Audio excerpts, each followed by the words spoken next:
안녕하세요. 톡톡사연 DJ 김은숙입니다. 오늘도 재미있는 두 개의 사연이 준비되어 있는데요. 여러분의 좋아요, 구독은 제작하는 데 큰 힘이 됩니다. 아직 안 누르셨다면 좋아요, 구독 한 번씩 부탁드려요. 그럼 첫 번째 사연 바로 시작하겠습니다. 안녕하세요. 저는 경기도에 살고 있는 중년의 여자입니다. 제 이야기 한번 들어주시겠어요? 우선 저는 알콩달콩 사랑이 넘치는 집안에서 자라나지 못했어요. 친정엄마는 매사에 불평불만이 많으신 분이었거든요. 친정엄마는 일남 삼녀 집안의 셋째이셨는데 내남매 중에 애매한 순번이라 높은 서열 대우도 못 받고 그렇다고 어리다른 특혜도 못 받고 그야말로 이도저도 아니었다고 합니다. 중학교도 간신히 나오셨고요. 큰이모는 장녀라고 해서 외할머니께서 수족 혹은 분신이라 여기시며 의지하셨고 외삼촌은 말할 것도 없이 장남이라서 없는 집안 형편에도 가장 많은 걸 누리셨고요. 막내인 작은 이모는 늦둥이라는 이유로 위 형제들이 이제 돈을 벌고 있을 때였기 때문에 공부도 하고 싶은 만큼 다 하셨고 그리 어려운 길을 걷지 않으셨죠.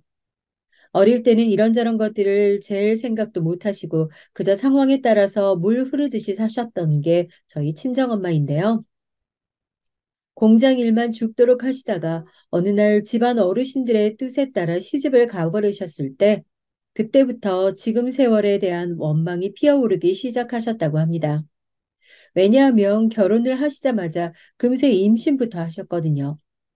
단칸방 신혼집에서 불러가는 배를 느끼며 친정엄마는 우울함을 느끼기 시작하셨고 당신 빼고 남들은 다 누리는 것 같은 청춘을 한없이 동경하기 시작하셨어요. 그러고 나서 태어난 아이가 바로 제 언니입니다. 친정엄마는 구박을 많이 받으셨대요. 아들을 못 낳았다는 게 죄목이었습니다. 언니를 낳으신 이후에 몸을 추스리는 대로 친정엄마는 다시 일을 다니셔야 했죠. 그러면서 자식에 대한 정을 더욱 못 기르셨던 것 같아요. 형편도 워낙 좋지 못했고요. 부모님의 사이는 좋지도 나쁘지도 않았던 것 같습니다.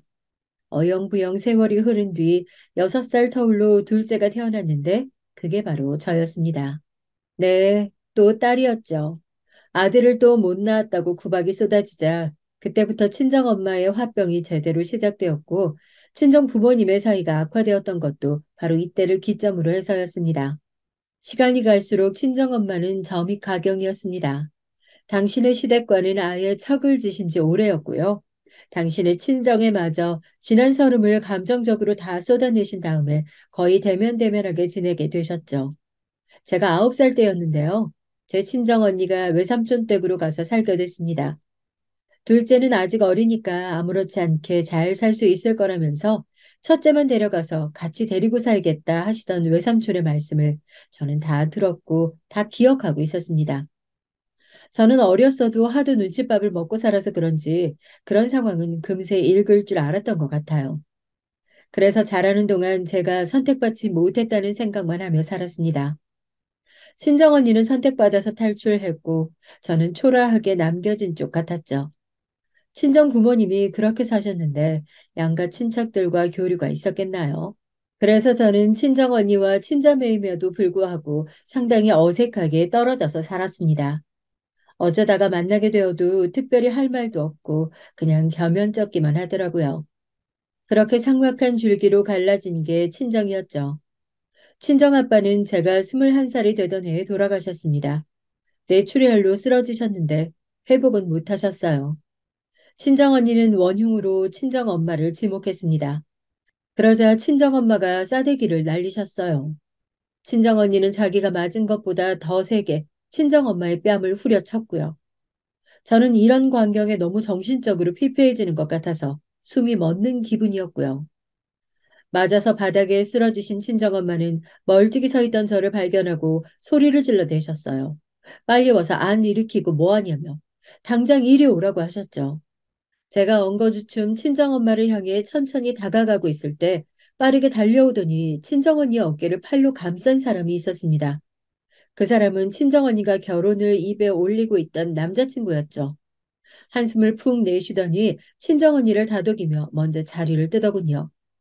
그리고 두 사람은 몇 달 뒤에 결혼을 했죠. 놀랍게도 친정엄마와 언니가 서로의 뺨까지 쳤던 그 현장은 바로 친정아빠의 장례식장이었답니다. 나도 이제 성인이잖아. 아빠도 돌아가셨으니 이제 더 이상 이렇게 살지 말자. 엄마가 내 엄마라는 이유로 무조건 참아주고 인내하고 희생하고 내가 그렇게 해드려야 할 이유는 그 어디에도 없다는 걸 나는 이제 깨달았으니까. 친정아빠가 갑작스레 돌아가신 것, 그게 저를 변화시켰죠. 변화라는 말로는 부족하고 각성을 시켰던 것 같아요. 어쩌면 친정아빠가 돌아가시면서 남겨질 제가 친정엄마에게 휘둘리며 살까봐 걱정돼서 저에게 어떤 힘을 남겨주신 걸지도 모른다고. 저는 가끔 그런 식으로도 생각을 하고는 합니다. 전문대를 다니고 있던 저는 금세 졸업을 했고 취업을 했죠. 직장 근처에서 자취를 하며 아등바등 아끼고 저축하며 열심히 살았고요. 우스운 건 친정엄마한테 돈을 퍼붓지만 않아도 어떻게든 돈이 모였다는 겁니다. 저에게 배은망덕한 미친 기집애라고 욕을 해대셨던 친정엄마는 그게 안 통한다는 걸 알게 되시자 작전을 바꾸셨어요. 저에게 자꾸만 몸 이곳저곳이 아프다고 하셨습니다. 아프니까 돈 달라고요. 너무나도 지긋지긋했습니다. 저에게 그런 소리밖에 할 줄 모르는 친정엄마의 존재 자체가 저를 갉아먹었죠. 솔직히 아무리 마음 단단히 먹었다고 해도 친정엄마의 하소연을 매번 태연하게 쳐낼 수 있는 건 아니었으니까요. 무시하면 어떻게든 저를 찾아오셨으니 아예 무시할 수도 없었고요. 인고의 시간을 한참 보내고 있던 와중에 만난 인연이 바로 제 남편이었습니다. 저는 가족의 정이라는 걸 따뜻하게 느껴본 적이 없었고, 이런 부분은 애석하게도 사회생활을 하면서 어떻게든 티가 나게 됐었어요. 악착같이 이 악물고 앞만 보며 달려갈 줄만 알았지, 마음의 여유를 둔다거나 지금의 행복을 느끼며 편안해한다거나 이럴 줄 몰랐거든요. 돈을 모아도 늘 조급했고 어딘가 쫓기는 기분이었습니다. 제가 이런 사람이다 보니까 연애를 어쩌다 하게 돼도 제 그늘을 들켜서 버림받을까 봐 또 초조했어요.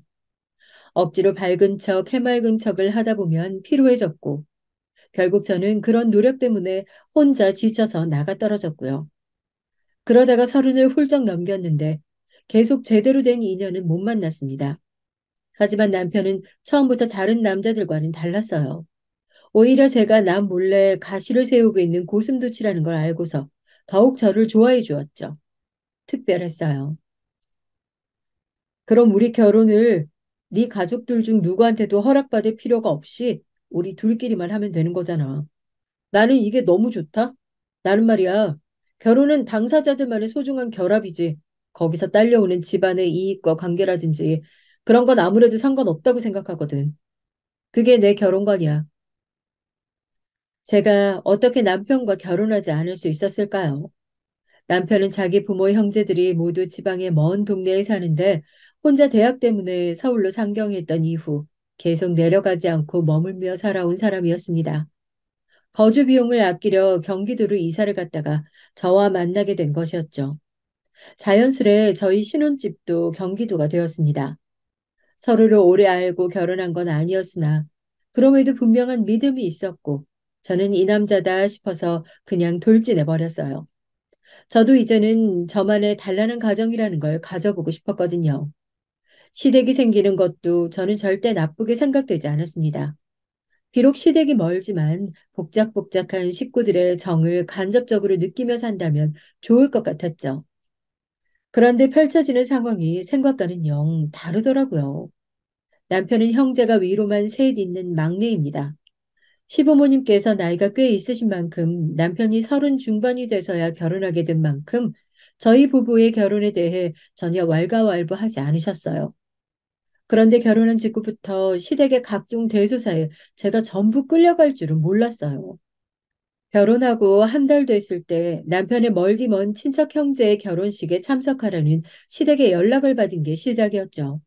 남편도 그 친척하고 아주 어렸을 때 두 번 본 게 전부라고 했어요.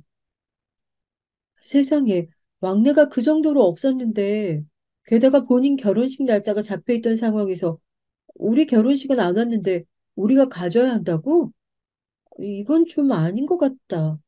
장소도 생각보다 너무 멀잖아. 그렇기는 한데, 네가 집안 행사에 군말 없이 헌신을 하는 모습, 나는 우리 집에 얼른 증명해드리고 싶은 마음이 있거든? 이런 것 때문에라도 결혼식을 갔으면 좋겠어. 내가 큰 소리 쳐놓은 것들도 있어서 결혼하자마자 이렇게 비협조적인 네 모습을 보여드리면 내가 할 말이 없어진단 말이야. 제가 무슨 소리를 들은 건가 싶었습니다. 저의 그늘마저 감싸주는 남편의 모습에 끌려서 결혼을 한 건데 제가 가진 그늘을 이용해서 자기가 어떻게 좀 해보려는 남편의 모습이라니 너무 속상했죠. 분명 결혼 전에 저한테 자기는 따로 나와서 산지 너무 오래이기 때문에 자기 가족들하고 교류도 썩 활발하지 않고 결혼하고 나면 저하고 둘이서만 잘 살면 된다고 했었습니다. 자기 부모 형제한테 휘둘릴 필요는 하나도 없다고 했었고요. 비록 제가 그 말을 흘려듣긴 했습니다만 그렇다고 해서 그 말을 까먹었다는 얘기는 아니거든요. 분명 자기가 그렇게 말을 했었으면서 화장실 갈 때와 나올 때 다르듯 굴더니 조금은 배신감이 들었어요. 하지만 이제 남편이 저의 가족이었으니 제가 어떻게든 견뎌나가야 할 과정이라고 생각했습니다. 저는 분명 행복을 꿈꾸며 결혼을 한 게 맞기는 했지만 결혼 생활이 쉽지만은 않다는 사실은 제 친정의 지난 세월만 돌아봐도 알 수 있었으니까요. 그래서 일면식도 없던 남편의 머나먼 친척의 결혼식에 참석했습니다. 제가 거기 가서 딱히 하는 것도 없었죠. 꿔다 놓은 보리자루 같았습니다. 그리고 다시 며칠 뒤, 웬 갑자기 제사가 있다고 하면서 시댁에서 저를 불렀어요. 당연히 저는 그 존재조차 몰랐던 돌아가신 지 한참이라는 시아버지께 큰아버지가 되셨던 분의 제사였고, 그런 제사도 챙기는 건가 싶었습니다. 결혼하기 전에 분명히 남편은 자기 집안 제사 같은 거 참석해 본 일이 없다고 했었거든요. 그런데 웬 제사인가 싶었네요. 평일 수요일 밤에 제사 참석하러 그 먼 지방까지 내려가는 건 어불성설 같았습니다. 그런데 남편의 태도가 가관이었어요. 나는 그 다음날에 아침부터 회사에서 중요한 회의가 있어. 그러니까 당신 혼자 다녀와야겠다. 무슨 소리야? 그럼 나는 그 다음날 출근을 어떻게 하라고? 당신이 다음날 오전 반차를 내든가 아니면 그날 아예 휴가를 쓰든가 하면 되잖아. 나는 이번 달에 무지하게 바빠서 절대 휴가 못 쓰는 거 알지? 내가 며칠 전부터 얘기했었잖아. 요새 회사 분위기 아주 정신없어. 그러니까 이럴 때 당신이 수고 좀 해주라. 미리 고마워. 우리 저기 민영이가 최고야. 남편은 그러면서 저에게 막 애교를 부려왔어요. 저는 이녀 중에 둘째였으니까 막내인데도 평생 애교를 부린 적이 없었거든요.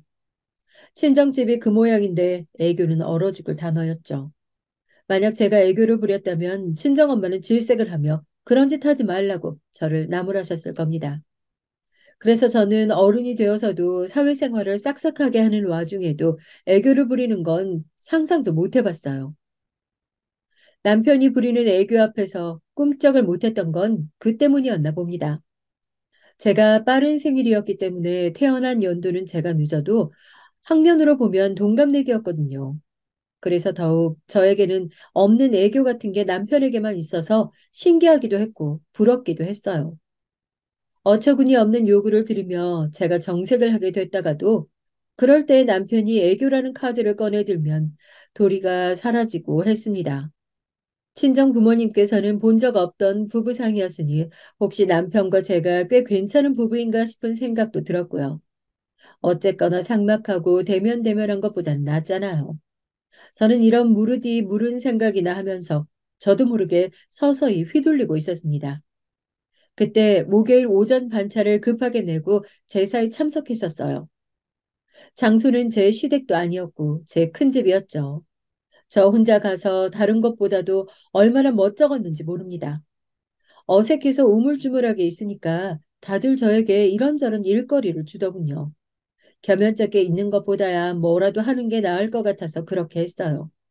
하지만 그건 첫 단추를 잘못 끼운 행각이 되고 말았죠. 자리가 사람을 만든다고 하던데 저는 제 자리를 잘못 펼쳤던 거예요. 그때 아침 첫 고속버스를 타고 올라와 집에 오자마자 남편이 간밤에 먹고 하나도 안 치웠던 부엌을 정리한 뒤 출근 준비를 부랴부랴 하고 일을 나갔어요. 피곤해서 오후 내내 죽는 줄 알았습니다. 또 제사가 있었어요. 남편이 이번에는 주말이니까 자기도 같이 갈 테니까 무조건 참석하자고 하더군요. 거절할 도리가 없어서 그렇게 했습니다. 갔더니 거기서 어떻게 된 줄 아시나요? 저만 도착하자마자 숨도 못 돌리고 미친 듯이 일을 했어요. 제사 음식 준비를 처음부터 하려니 아주 끝도 없었죠. 과장을 좀 보태자면 허리 한번 못 폈던 것 같네요. 제가 그러는 동안 남편은 자기 친척들하고 남자들끼리 모여서 수다 떨더니 밖에 나가 놀고 오자면서 휙 나가버리더라고요. 준비가 다 끝나고 제사 올릴 때 돼서야 돌아왔습니다. 잘 알지도 못하는 시댁의 먼 친척 집에서 하룻밤 자는 것도 저는 너무 불편했어요. 그런데 이튿날 집으로 돌아오는 길에 남편이 이러더군요. 이러니까 하루 나들이 하고 돌아가는 것 같다. 그치? 기분 전환 다 되네. 그래, 나는 너무 피곤한데. 잠자리도 불편했는지 좀이 다 쑤시는 느낌이야. 에이, 불편해도 그런 것쯤은 감수할 수 있잖아. 아, 우리 집안 친척들하고 이럴 때 얼굴 봐두고 교류하는 거야. 당신은 가족들하고 북적북적 대는 거, 그게 로망이라고 했었지? 그 로망, 이렇게 이루면서 사네. 가족의 정이라고는 눈꼽만큼도 모르고 살던 당신인데, 나랑 결혼해서 많은 걸 누리네?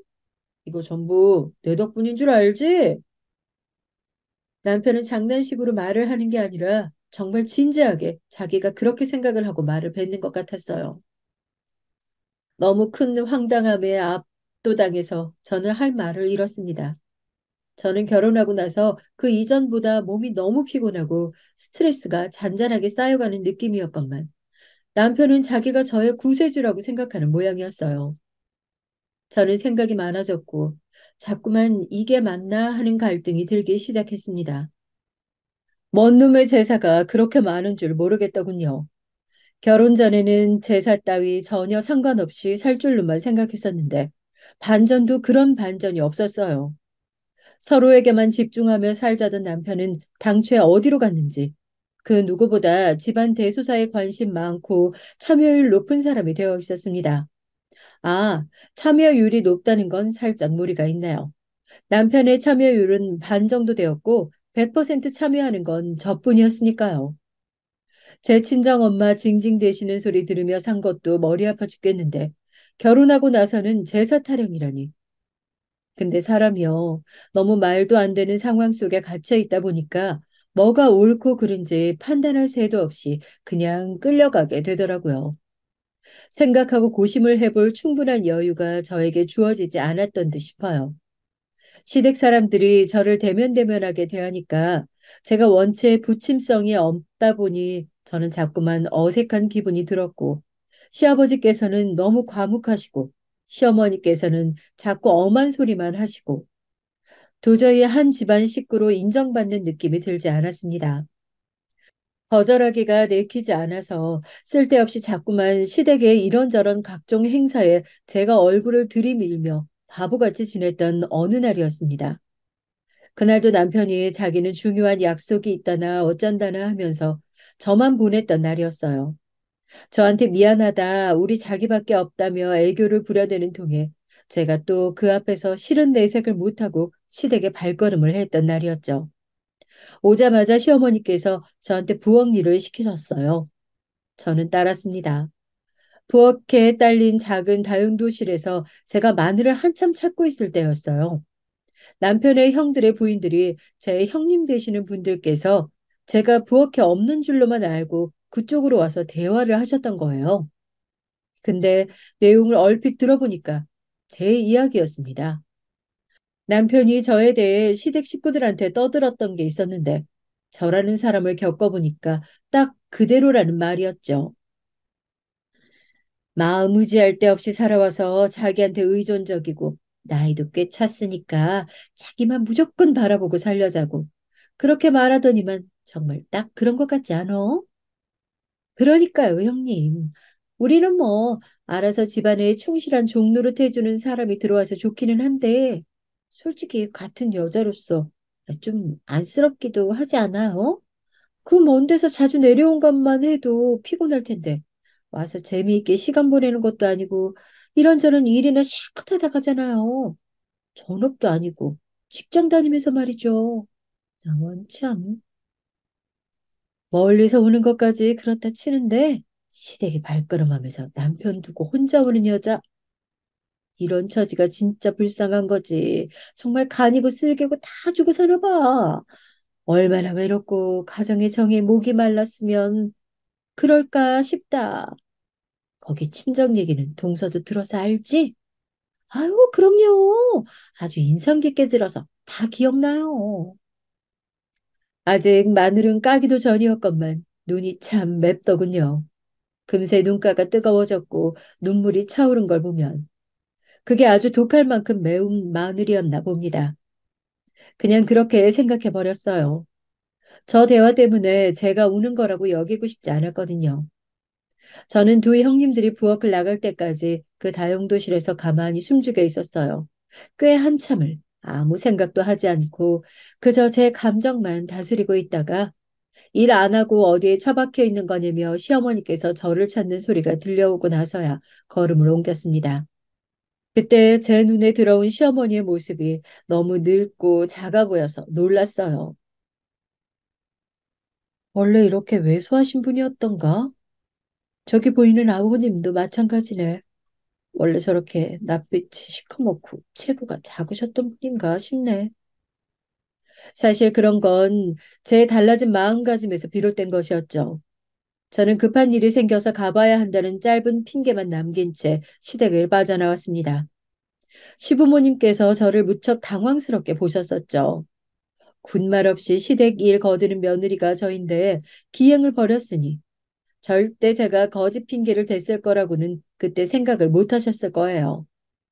현관으로 빠르게 가다가 형님들과 마주쳤어요. 저를 오묘하게 쳐다보시더군요. 여태까지 저를 안쓰럽고도 우스운 동서로 여기고 계셨다는 걸 그제야 알았다는 게 제 스스로 기가 막혔습니다. 그곳을 태연하게 빠져나온 저는 두 번 다시 그곳에 가지 않았어요. 그뿐만 아니라 다른 어떤 시댁의 대소사에도 일절 참여하지 않았죠. 남편을 하루아침에 돌변한 저의 태도에 무척 놀랐습니다. 당신 어디 아픈 거 아니야? 아니, 그렇지 않고서야. 이럴 리가 없는데. 김민영은 내가 아는 최고로 착하고 수더분한 여잔데. 갑자기 왜 안 하던 짓을 하고 그래? 당신답지 않아. 나답지 않다고? 나다운 게 대체 뭐라고 생각하는데? 나 이제 아무런 득도 없는 짓거리에 내 시간과 노력을 쏟지 않을 거야. 득과 실을 따지면서 살아야지. 한 가족인데. 어떻게 집안 일에 득실을 따질 수가 있어? 당신 정말 이상해졌다. 글쎄, 자기 가족들한테 내 집안 이야기며 과거 있었던 일들 신나게 다 떠들어 놓고 당신이 나보다 더 이상한 게 아닐까? 나는 그렇게 생각하거든. 그리고 나는 도저히 당신 가족이 내 가족 같지 않아. 아무리 죽어랍시고 열심히 일을 해도 나는 일꾼일 뿐이지 한 식구라는 생각이 안 들어. 제가 그동안 한 번도 보인 적 없던 차분하고 싸늘한 태도로 말을 이어가자 남편은 말문이 막혔고 금세 얼굴이 당혹감으로 시뻘겋게 물들었습니다. 저는 제 그늘을 환한 빛으로 감싸주었다고 믿어왔던 남편이 실상은 제 뒤에서 자기 식구들에게 제 불행했던 이야기를 신나게 떠들었고 저를 자기 입맛대로 조종할 수 있는 쉬운 여자라고 생각해 왔다는 게 너무 충격적이다 못해 역겨울 정도라 차마 이게 현실이라고는 생각되지 않을 정도였습니다. 진짜 사실이라면 인간적인 배신감이 지나쳐도 너무 지나친 사안이었으니까요. 이런 부분을 끄집어내는 것만으로도 저에겐 고역이었기에 제 스스로 달랠 시간이 필요했습니다. 살면서 저는 대부분의 고뇌를 혼자 해왔어요. 그런 인생이었죠. 그래서 심적으로 너무 힘든 이런 순간이 닥쳤을 때 혼자 고요히 생각을 가라앉히는 게 필요했어요. 며칠이 흐르는 동안 시댁의 연락이 빗발쳤지만 저는 이미 그 번호들에 다 차단 작업을 마친 뒤였습니다. 수습하는 남편만 바빠졌죠. 하지만 상관하지 않았어요.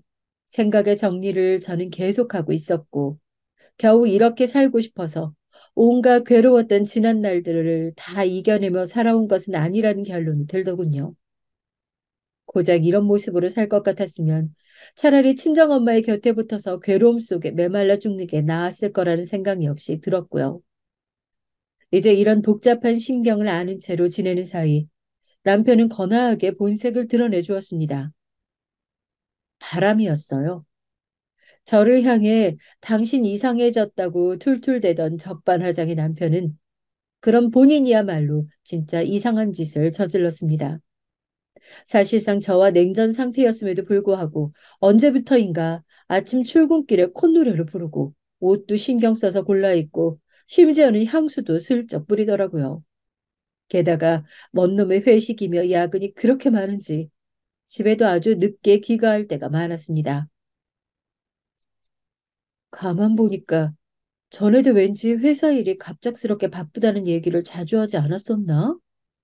만약 그게 가짜였다면 나를 시댁으로 혼자 보내기 위한 거짓말이었을 수도 있고, 어쩌면 바람을 피우기 위한 변명일 수도 있어. 저에게도 여자의 직감이라고 불리우는 게 있긴 하더라고요. 믿고 싶지 않았으나 남편에게 아무래도 다른 여자가 있는 듯 싶었습니다. 간을 보며 지내던 저는 어느 날 회사에 큰일이 터져서 야근을 하게 됐다고 금요일이라 내일 출근 안 하니까 다 수습하고 가려면 거의 자정 무렵까지 걸릴 것 같다고 남편에게 거짓말을 했어요. 그러면서 냉장고에 양념고기 있으니까 챙겨 먹으라고 했습니다. 정말 맛있는 한우로 만든 거라고도 덧붙였죠. 과연 이런 얕은 수법이 통할까 싶었는데 어이없게도 진짜 통했습니다. 평소보다 2시간 늦게 집으로 가봤죠. 그런데 빌라 입구에서 나오는 남편을 딱 마주쳤던 겁니다. 남편의 옆에는 팔짱을 끼고 있는 여자가 있었어요. 딱 봐도 저보다 나이가 어렸고요. 저를 보자마자 슬쩍 팔짱을 풀더군요. 그걸 보고 이 여자가 저를 알고 있다는 걸 알았습니다. 깜짝이야. 당신, 왜 벌써 와? 일이 빨리 마무리됐거든. 근데 내가 야근하는 동안 당신 아주 즐거운 시간을 보내고 있었나 봐. 지금 제정신이야? 당신이 나한테 어떻게 이래? 아니야, 뭔가 오해가 있는데, 이쪽은 내 친한 대학 후배일 뿐이야. 남편은 딱 잡아떼었습니다. 이성이기 때문에 호감은 있으나 자기는 유부남이기 때문에 바람은 아니라고 하더군요. 이게 당최 말이야 막걸리야 싶었네요. 상간녀에게 분명한 그 여자는 당당한 표정으로 가버렸고, 그날 저희 부부는 싸움을 했습니다. 남편이 저한테 뭐라고 했던 줄 아세요? 야근한다고 거짓말했냐며 악독한 여자라고 했습니다. 비열한 수를 쓰는 여자라며 혀를 차더니 자기가 사기 결혼을 당했다네요. 사기 결혼. 그 네 글자에 제가 무너져 내렸습니다. 그래, 내 인생이 정말 사기 같다. 제발 엄마처럼 되고 싶지 않았는데 나는 결혼해서 저러지 말아야지 싶었는데 나도 이 모양 이 꼴이 된 걸 보면 그냥 우스울 따름이야. 저는 분노의 눈물을 흘리며 남편에게 당신은 나한테 미안할 것도 없냐고 따져 물었죠. 남편은 피식 웃으며 이렇게 대답했어요. 나는 내 말이면 꼼짝 못하고 자기 친정이 없으니까 자기 시댁한테만 모든 충성을 다하는 아내를 원했던 거야. 그게 내가 당신한테 원했던 모습이라고. 그게 아니면 별 볼 일 없고 나이도 많고 당신 같은 여자하고 내가 왜 결혼을 했겠냐? 안 그래? 와, 정말 충격이었어요. 남편의 본색을 그제서야 제대로 알았습니다. 저는 이를 갈며 바람난 놈 주제에 편하게 이혼할 생각 말라고 엄포를 놨죠. 그랬더니 곧 죽어도 바람까지는 아니었다고 우겨댔습니다. 그 후로 서로에게 날을 세우며 지냈어요. 앞만 봐도 계속 바람을 피우는 것 같았는데 의심의 눈초리만 보내도 남편은 펄쩍 뛰어댔죠. 절대 아니라고 했습니다. 뻔뻔하기 짝이 없었어요. 그러는 중에 제가 정말 오래간만에 친정언니와 연락을 하게 됐습니다. 친정 아빠 기일쯤에서 연락을 하니까요. 상투적인 대화가 오가던 중에 제가 망설이다가 얘기를 꺼냈어요. 이혼을 생각 중이라고 말했죠. 친정 언니가 놀라면서 대체 무슨 일이냐고 묻기에 저는 있었던 일들을 알려줬고 그랬더니 친정 언니가 우는 겁니다. 저야말로 놀랐네요. 사실은 나 애들 키우는 거 재미없고 미치겠어. 네 형부하고도 전혀 좋지 않아. 너에게 자랑스럽지 않은 모습 보여주기 싫어서 연락 안 하고 살았다. 내가 진짜 언니로서 자격이 없어. 너한테 너무 미안해. 나 때문에 너 혼자 어렸을 때 집에서 힘들게 자란 것 같아서 죄책감이 말도 못했거든. 근데 이걸 입 밖으로 꺼내든 순간 내가 죄인이라고 못 받게 될까 봐 그게 싫어서 비겁하게 외면하면서 살아왔다. 미안하다, 민영아. 친정언니의 속마음을 들으며 어느새 저도 울고 있었습니다. 저도 제 속내를 꺼내들었죠. 저 역시 친정엄마한테 벗어나 살아야 한다는 강박이 심해서 친정언니까지 멀리 했었거든요. 친정과 관련된 건 그냥 다 싫었고요. 제가 다 나약해서 그런 거겠죠. 제 이야기를 다 듣고 난 친정언니가 진심 어린 말을 건네왔어요. 민영아, 그냥 이혼해. 그놈이 원하는 대로 해주는 것 같아서 싫고 억울하겠지만 네 인생 한 번뿐인데 그 아까운 시간 더 잡혀있지 마라. 훨훨 날아가서 살아라. 결혼에 묶여있을 필요가 없어. 친정언니의 말을 듣고 보니까 정리가 되는 기분이었어요. 결혼한 직후부터 계속 머릿속이 어지러웠는데 그제야 깔끔해졌고 시야도 선명해지는 느낌이 들더군요. 그래서 이혼했습니다. 바람을 피운 남편을 유책 배우자로 몰고 가지 않는 합의 이혼이었어요. 남편은 얼씨구나 좋다면서 바로 해줬고요. 이혼해서 딱 남남이 되자마자 그놈이 후련한 표정으로 저를 향해 이제 떳떳하게 진짜 사랑을 찾아가겠다고 그랬습니다. 억척스럽게 고생하며 시달리는 거 그게 너한테 어울리는 건데 답지 않게 자존심 챙기면서 고고하게 굴기 시작했을 때부터 너는 매력이 사라졌어. 그깟 개소리 실컷 해봐라 싶었습니다. 제 마음을 좀 어루만져준 남자랍시고 큰 착각을 해서 제 발등 스스로 찍은 바보가 저였으니까 그 대가를 이렇게 치르는 거라 생각했네요. 하지만 내 인생에서 다시 이놈을 만나게 되는 일이 생기거든. 그때는 꼭 한마디 날려줄 거야. 이혼하고 나서 저는 씩씩하게 직장 생활을 해나갔지만 자꾸만 저도 모르게 정신이 멍해지거나 집중력이 떨어질 때가 많아졌어요. 하물며 기계도 쉬어가야 하는데 사람 몸이 쉬지 않고 계속 스트레스를 받으며 혹사를 해왔으니 끝내 과부하가 걸린 것이었죠. 실패한 결혼 생활에 저는 다른 것보다 제 자신이 우선이 돼야 한다는 교훈을 얻은 바 있었죠. 그래서 제가 더 잘못되기 이전에 결단을 내려야 한다고 여겼습니다. 아깝긴 했지만 결국 퇴사를 했어요. 그리고 거의 난생 처음으로 고요하게 휴식 시간을 가졌습니다. 그러던 중에 하회 삼촌의 연락을 받았어요.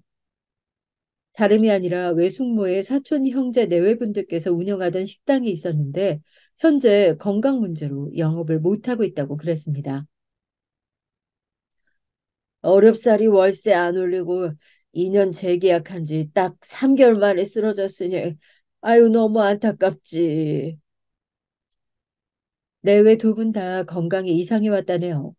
그때 공교롭게 식당에 주방 이모님 역시 자녀분께서 교통사고를 당하는 일이 생겨서 여러 가지로 식당 운영이 힘들었다고 합니다. 아직 자리 계약 기간이 1년 반 가까이 남았으니 아깝다고. 혹시 제가 거기서 어떤 것이든 장사를 해볼 생각이 있으면 지원을 해주겠다며 외삼촌이 적극적으로 나오셨어요. 생각지도 못한 제안이어서 저는 당황했는데 인생에 이런 기회가 몇 번이나 올까 싶었습니다. 친정 언니도 저에게 회사보다 장사가 체질에 맞을 수도 있으니까 한번 해보라고 그러더군요. 원래 그 식당은 쫄면, 만두, 볶음밥 등을 여러 가지 파는 곳이었고 메인 메뉴는 돈가스였어요. 저는 돈가스에 마음이 끌렸습니다. 회사 다니면서 무난하게 점심 메뉴로 자주 골랐던 게 돈가스였죠. 특별히 대단하지 않아도 왠지 사람 마음을 푸근하게 만드는 게 돈가스라고 생각해왔기에 저는 잔가지를 쳐내고 메인 돈가스에만 주력하는 식당을 해보기로 했습니다. 간판도 새로 달았고 간단한 리모델링 작업이 있었죠. 상황이 정리되어 갈 때 원래 전에 일하셨다던 주방 이모님의 연락처를 받아서 모셔왔어요. 아유, 우리 딸이 사고 당해서 그냥 그때는 죽는 줄로만 알았는데 기적적으로 지금은 다 회복이 됐고, 아니, 내가 다시 이만한 자리를 구할 수 있을까 싶어서 걱정하던 중이었는데 나를 이렇게 불러주다니 너무 고마워요. 아유, 내가 정말 최선을 다 잘해볼게. 세련된 젊은 인력을 구하지 않고 제가 당신을 찾아주신 것을 주방 이모님은 무척 고맙게 여기셨습니다. 그리고 홀과 주방을 오가며 전두주의를 해줄 직원을 뽑았는데 친정 언니의 대학 선배였어요. 결혼하고 나서 경력 단절이 되신 분이었죠. 친정 언니와 대학 때만 잠시 가깝게 지냈다가 그 이후로 왕래가 없었는데 우연히 얼마 전 서로 소식이 닿았다는 겁니다. 그런데 이분이 바로 이쪽 동네에 살고 있다는 것을 친정 언니가 알고서 저에게 연결을 해준 거예요. 선택은 저의 몫이라 하였지만 저는 이분을 직접 뵙자마자 채용을 결정했습니다. 똑부러지고 진실된 인상이 이끌렸거든요. 이제 애들이 다 중학생이라 한숨 돌리게 됐는데 앞으로 더 돈이 들어갈 걸 생각하며 원래 일자리부터 급했거든요. 하지만 경력 끊긴 지 10년이 훌쩍 넘었다 보니까 취업 시장이라는 게 쉽지 않았어요. 결국 식당 일 쪽으로 눈을 돌렸는데 컴퓨터 앞에는 앉게 생겼는데 이런 일 하겠냐며 저를 안 써주더라고요. 자신감이 떨어진 때에 이렇게 좋은 기회를 받게 돼서 너무나 좋아요. 다른 건 몰라도 계산이 빠른 분이어서 저는 정식 오픈 전부터 안심이 됐어요. 아무나 4년제 나오는 게 아니라는 생각도 들더군요. 그리고 짧게 나와서 땜빵으로 일해줄 알바생도 뽑았습니다. 나이로는 가장 선배이셨고요. 이분은 근처 마트에서 고정 시식 사원으로 일하시는 분인데 원래 다른 일도 병행하셨다가 그 자리가 없어진 후로 난감해하고 계셨어요. 고정 시식 일은 거의 주말에만 하니까 평일에는 할 일이 없으신 것이었죠. 아유, 나이 50 먹고 아직 팔팔하다고 생각했는데 일자리 구하는 게 어떤 것이든 쉽지 않더만. 젊은 사람 안 써주고 나 같은 늙은 아줌마만 써줘서 정말로 고마워요. 아유, 내가 젖 먹던 힘까지 짜내서 열심히 해보리다. 그렇게 저 포함 여자 4인방이 완성됐습니다. 전에는 원래 그 식당에 휴일이 없었다던데 저는 화요일로 고정 휴일도 정했고요. 양도 푸짐하고 깔끔한 돈가스 하나만 제대로 하는 집으로 탈바꿈을 해놨어요. 첫 오픈했을 때 많이 대비를 했음에도 고작 두 테이블만 동시에 받아도 우왕좌왕하기도 했습니다. 실전은 확실히 다르더군요. 하지만 즐거웠어요. 저는 제가 내향적이라서 컴퓨터 앞에 앉아 있는 일을 더 좋아할 거라고 여겼는데 식당 운영이라는 게 은근히 뿌듯하고 보람되더라고요. 첫 주를 무사히 넘긴 후 4인방이 모여 앉아서 두런두런 대화를 나눴는데 다들 저한테 어째서 다른 세련된 메뉴로 하지 않고 돈가스 전문집으로 정했냐고 물어왔어요. 그래서 제가 마음속에 있는 솔직한 답변을 꺼내들었죠. 어렸을 때 저는 화목한 가정의 상징이 돈가스라고 생각했었거든요. TV에 어떤 연예인이 나와서 어릴 적에 엄마가 돈가스 사준다고 해서 나갔는데 치과를 가서 울고불고 난리를 쳤다는 일화를 풀었을 때 그거 보면서 가슴이 아련했습니다. 저에게는 저런 추억이 없었고 있었을 가능성조차 없었기 때문입니다. 그런 이야기를 하면서 저도 모르게 이런저런 가정사까지 다 풀어버렸어요. 그럴 의도는 처음에 없었지만 정 깊은 눈빛으로 저를 바라봐 주시는 분들에게 홀려서 얘기를 다 해버렸죠. 점점 모두의 눈가가 촉촉해졌어요. 그리고 저는 다른 분들의 이야기도 들을 수 있었습니다. 나는 지금도 귀 한쪽이 잘 안 들리잖아. 12살 적에 친정아버지한테 별것도 아닌 이유로 귓방망이를 잘못 얻어맞은 후로 이렇게 됐지 뭐예요? 나는 아직도 이 아픔이 서러워. 나이가 들어서도 가시지를 않아요. 근데 더 아팠던 건 친정어머니가 그때 나한테 그러길래 행동을 잘했어야지 하고 아예 혼냈다니까. 주방 이모님의 일화를 들으며 저도 모르게 분노로 가슴이 뜨거워졌던 것 같아요. 다른 분들에게도 하나같이 인생의 아픔이나 고충이 있었습니다. 저마다 인생의 이야기들이 있더라고요. 서로의 이야기를 나누며 그때 많이 가까워졌어요. 제 결혼 생활 이야기를 들으시더니 다들 가슴을 치며 자기 일처럼 화를 내셨었죠. 저 대신 전 남편 욕을 시원하게 해주시는 직원분들의 뜨거운 반응에 저도 모르게 웃음이 터졌었고요. 앞으로 식당이 어떻게든 잘 될 거라는 예감이 들었습니다. 첫 술에 배부를 수는 없었기에 겸손한 자세로 차근차근 해나갔죠. 직원들과 서로를 다독이며 열심히 했어요. 그런 때에 정말 운명처럼 불청객이 등장했던 겁니다. 점심 장사의 끝물 시간대였고 저는 식당 뒤편에서 깍두기 담글 무가 담긴 포대자루들을 정리하고 있었어요. 그러다가 한 포대를 끌고서 안으로 들어왔는데 어떤 손님 한 분이 다 드시고 계산 중이었고 그 외에는 딱 한 테이블이 있었는데 주문한 후에 음식이 나오기를 기다리고 있는 모양새였어요. 남자와 여자가 앉아 있는 그 테이블을 본 순간 제가 화들짝 놀라고 말았습니다. 그 남자는 바로 제 전 남편이었기 때문이에요. 대체 여기까지 웬일인지 싶은 생각이 가장 먼저 들었고, 맞은편에 앉은 여자의 정체가 다음으로 제 눈에 들어왔습니다. 기억을 더듬어 보니 확실히 그 여자가 맞았어요. 남편과 바람을 피웠던 그 여자요. 이혼 확정 이후에 알게 됐던 사실은 그 여자가 저보다 7살 어리다는 것이었죠.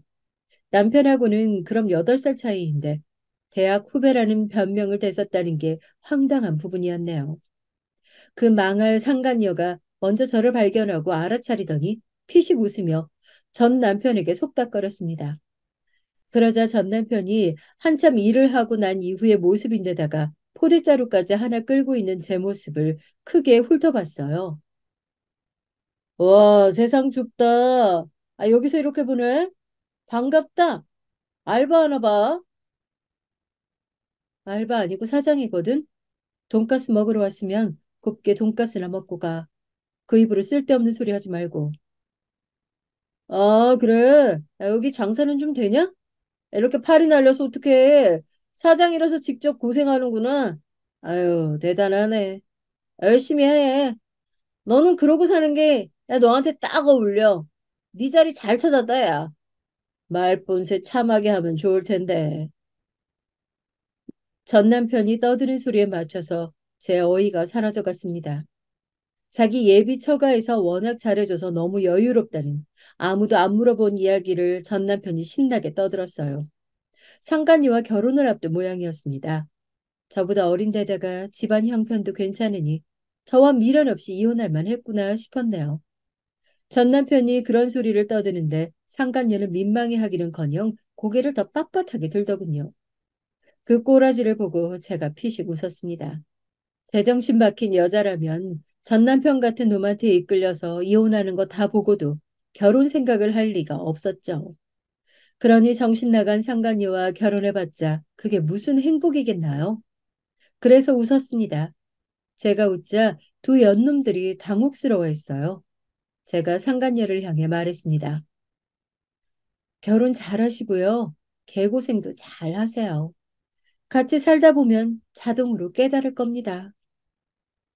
뭐라고요? 저기요. 오빠는 저를 공주님처럼 모셔주거든요. 그쪽은 공주님 될 자격이 없었으니까 그랬던 거고요. 아, 추하게 질투하지 말고 아등바등 일이나 해. 오라면 얼마 못 버티고 폐업하겠지만 빚더미에 올라서 죽고 싶어질 수도 있으니까 지금 더 열심히 해야 하지 않겠어? 상간녀가 발끈하자 옆에 전 남편은 옌병을 떨었습니다. 제가 분해서 이를 악물었던 건 바로 그때였어요. 갑자기 박장대소가 들려온 겁니다. 알바로 일하시는 분께서 먼저 이렇게 외치셨죠. 아이고, 아유, 전 남편이셔.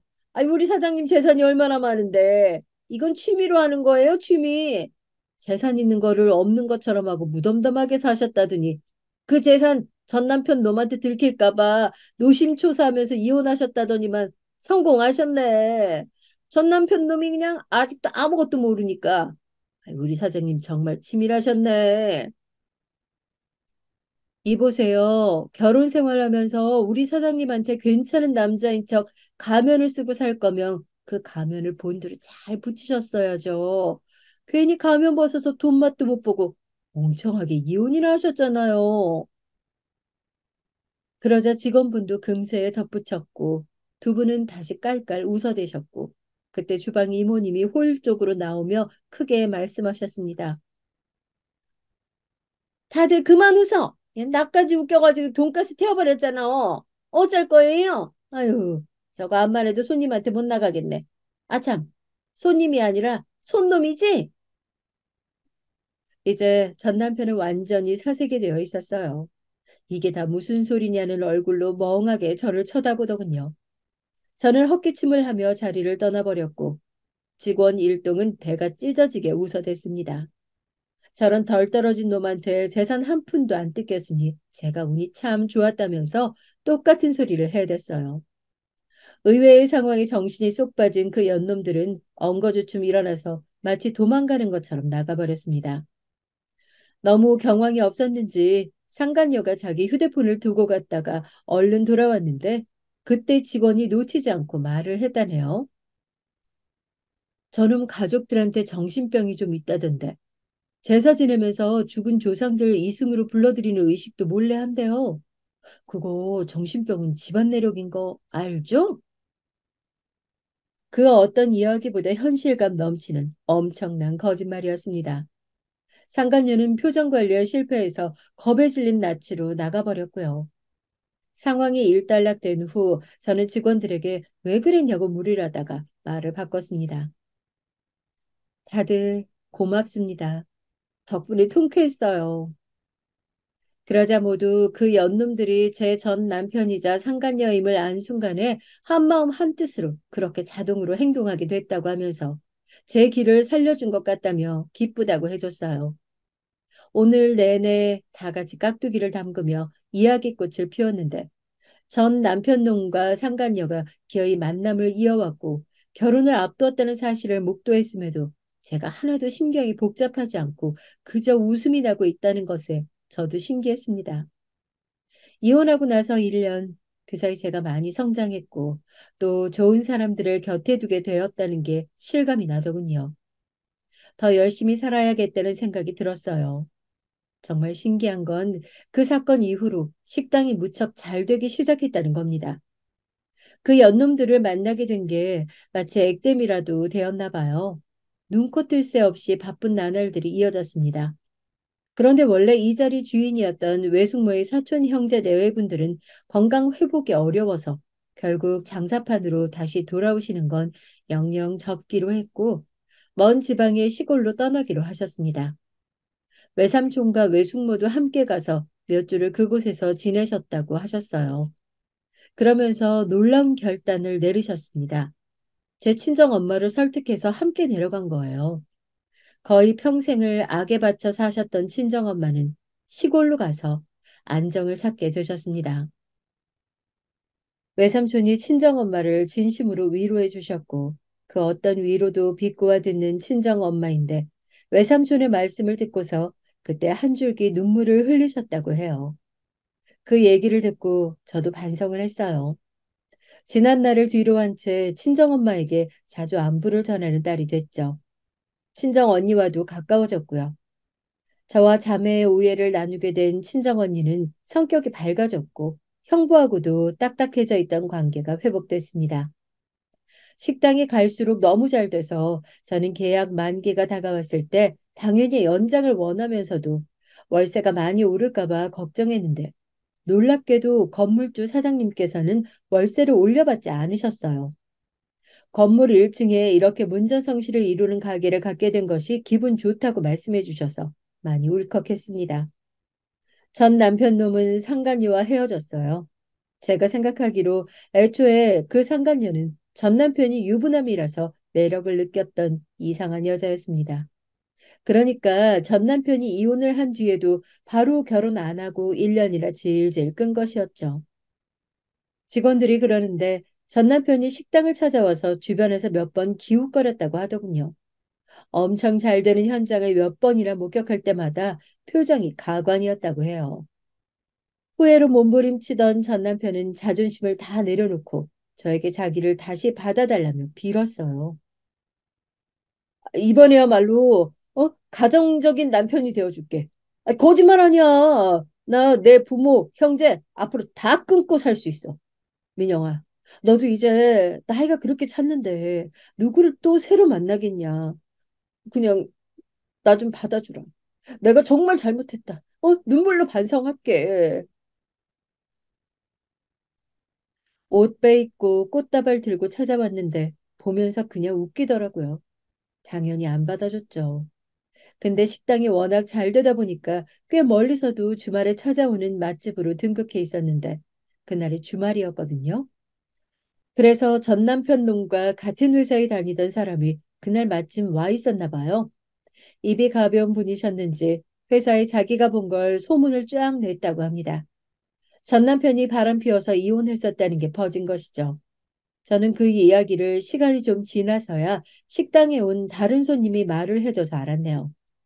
어쩐지 저한테 받아달라고 빌 때는 언제고 두문불출하더니 소문대로 스트레스 받고 이직 준비하고 난리치느라 정신이 없어서 그런 것이었더라고요. 이걸 보면 인과응보는 있는 법이라고 생각이 들었습니다. 안녕하세요. 저는 올해로 이제 72세가 된 아들 둘에다 손주, 손녀 각각 한 명씩 본 사람이에요. 나이 먹고 갱년기며 뭐며 여자로 산다는 게 참 쉽지 않은데 자식들 좀 키워서 편히 살아보려 했더니 어째 젊은 날보다 더 버겁고 지치네요. 차라리 내가 젊기라도 했다면 그런 혈기에 맞서서 잘 싸워 남을 수 있을까 싶기도 하고요. 정말 얼마 전에 내 아들네를 향해 니네는 안 늙을 것 같냐고 소리를 지르고 싶더군요. 끝내 속으로 묻어둔 말이긴 하지만 누구한테는 하고 싶어서 이렇게 하소연을 해봅니다. 전 아들이 둘이 있고 큰아들네는 둘 다 일이 바쁜 직업인 고로 거의 둘째 아들과 함께 보낸 시간이 많았어요. 왜냐하면 우리 둘째는 막둥이이기도 하고 장가도 마흔이 다 돼서 갔거든요. 그런데 한창 어린 며느리를 데려고 왔지 뭐예요. 하도 장가를 안 가려던 막둥인데 이런 참았고 귀여운 아가씨가 있었다니 그 부분은 참 기특하게 생각했죠. 어머니 안녕하세요. 명호 씨한테 말씀 많이 들었어요. 언제 한번 찾아뵈려고 했는데 너무 늦었네요. 이렇게 뵙게 되니 너무 좋아요. 그런데 정말이지 피부가 너무 좋으세요.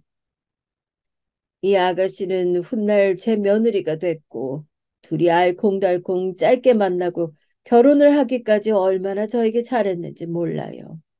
그리고 결혼하고 난 뒤에도 그 모습은 쭉 이어지고 있었고요. 처음에는 큰아들내가 꽤 반대를 했었답니다. 정작 우리 막둥이의 애미애비인 우리 남편과 저는 별 얘기를 안 했는데 대뜸 큰아들이랑 큰며느리가 이 며느리를 드리는 것을 반대한다길래 좀 당황했어요. 이후로는 어쩔 수 없이 수락을 했지만요. 아니 엄마, 그 명호 여자친구라던 아가씨 말이야. 엄마한테 아무리 그래도 말을 너무 편히 하던데? 시어머니한테 엄마가 뭐야 대체? 엄마가 그렇게 부르라고 했어? 이건 뭐 적부가 꼬이는 것도 아니고. 대체 왜 그렇게 불러야 하는데? 사실 아닌 게 아니라 저에게는 막둥이인 아들에게 더 어리고 어리게 느껴지던 그 아가씨는 저에게 한창 애교 섞인 목소리로 편하게 호칭을 하곤 했죠. 뭐 요즘 신세대 고부관계는 그렇게 엄마와 딸처럼 지낸다고 저도 TV 같은 데서 보기도 했었고요. 그게 그렇게 듣기 싫지만도 않았거든요. 헌데 늘 깍듯하게 지내오던 큰며느리는 그걸 썩 좋지 않게 보더라고요. 어머니, 아무리 그래도 그렇지 적당히 선을 지키시는 게 좋지 않을까요? 저나 이 사람이 고지식한 게 아니고요.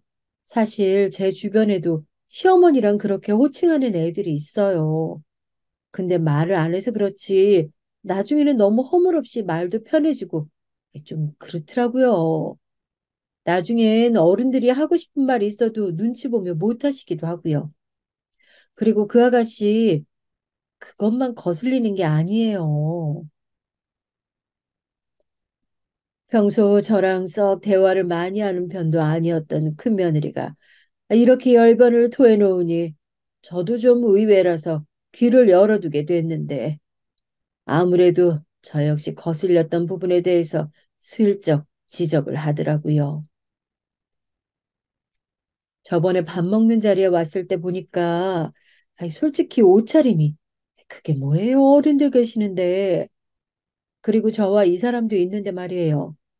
무슨 대학생들 놀러 가는 차림새도 아니고 그렇게 짧은 옷을 입고 와서는 서방님한테도 떽떽거리고 말이에요. 하나를 보면 열을 안다고. 그리고 그나마 이 집에서도 그 또래랑 비슷한 제가 정확히 보는 거라고 생각해요, 어머니. 너무 조급해하지 마시고 도련님 다른 여자도 좀 만나보게 하시면 안 되나요? 전 그냥 옷차림 정도는 신경 쓰긴 했는데 우리 막둥이 아들한테 그렇게 함부로 대했다거나 하는 것은 잘 못 느꼈거든요. 당연히 둘이 나이 차이도 좀 나고 그러다 보니 애교 부리면서 그런 게 아닌가 싶었거든요. 몇 가지는 큰아들네 부부가 좀 예민하게 지적한 거라고 생각을 해보자면 결론은 당사자인 막둥이 아들이 그렇게 저 아가씨가 좋다는데 제가 어떻게 반대를 하겠나요? 아들의 마음은 완전히 저 아가씨로 확정을 해서 매일같이 저한테 제 여자친구 얘기만 늘어놓는데 말이죠. 그리고 듣다 보니까 좀 안쓰러운 사연도 있어서 마음이 좋지 않았고요. 엄마 있잖아. 내가 유정이를 그렇게 좋아하는 이유가 뭔지 알아? 묘하게 쟤한테 엄마랑 닮은 부분이 있다니까. 그래서 내가 쟤한테 끌리나 봐. 엄마랑 닮은 점이 많아서 말이야. 이 말이 처음엔 뭔가 했어요. 근데 듣고 보니 희한하게 제가 들어도 비슷한 구석이 있더라고요.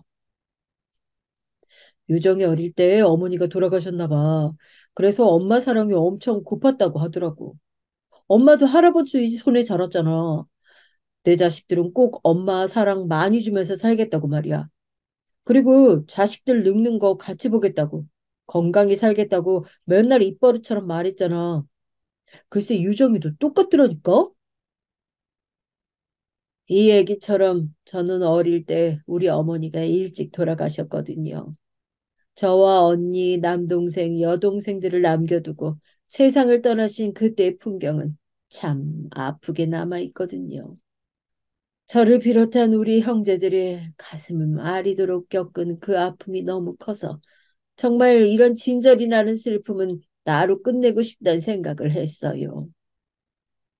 내가 결혼을 해서 자식을 본다면 꼭 건강히 오래오래 살아서 나도 늙고 자식이 늙는 모습을 보다가 적당한 때에 떠나야지 하고 다짐했었고요. 뭐 이게 마음대로 되는 건 아니지만 늘 그렇게 입에 달고 살면서 무던히도 열심히 살아왔다랬지요. 그런데 막둥이와 결혼할 아가씨도 그런 생각을 갖고 있다고 하니 은연중에 묘하게 반갑기도 하고 좀 짠하기도 하고 했어요. 유정이가 말이야. 자기는 애기들 낳으면 꼭 오래오래 같이 살면서 뭐도 해주고 저것도 해주고 하고 싶은 마음이 크다고 하더라. 엄마 사랑 충분히 못 받은 게 그렇게 괴로웠나 봐.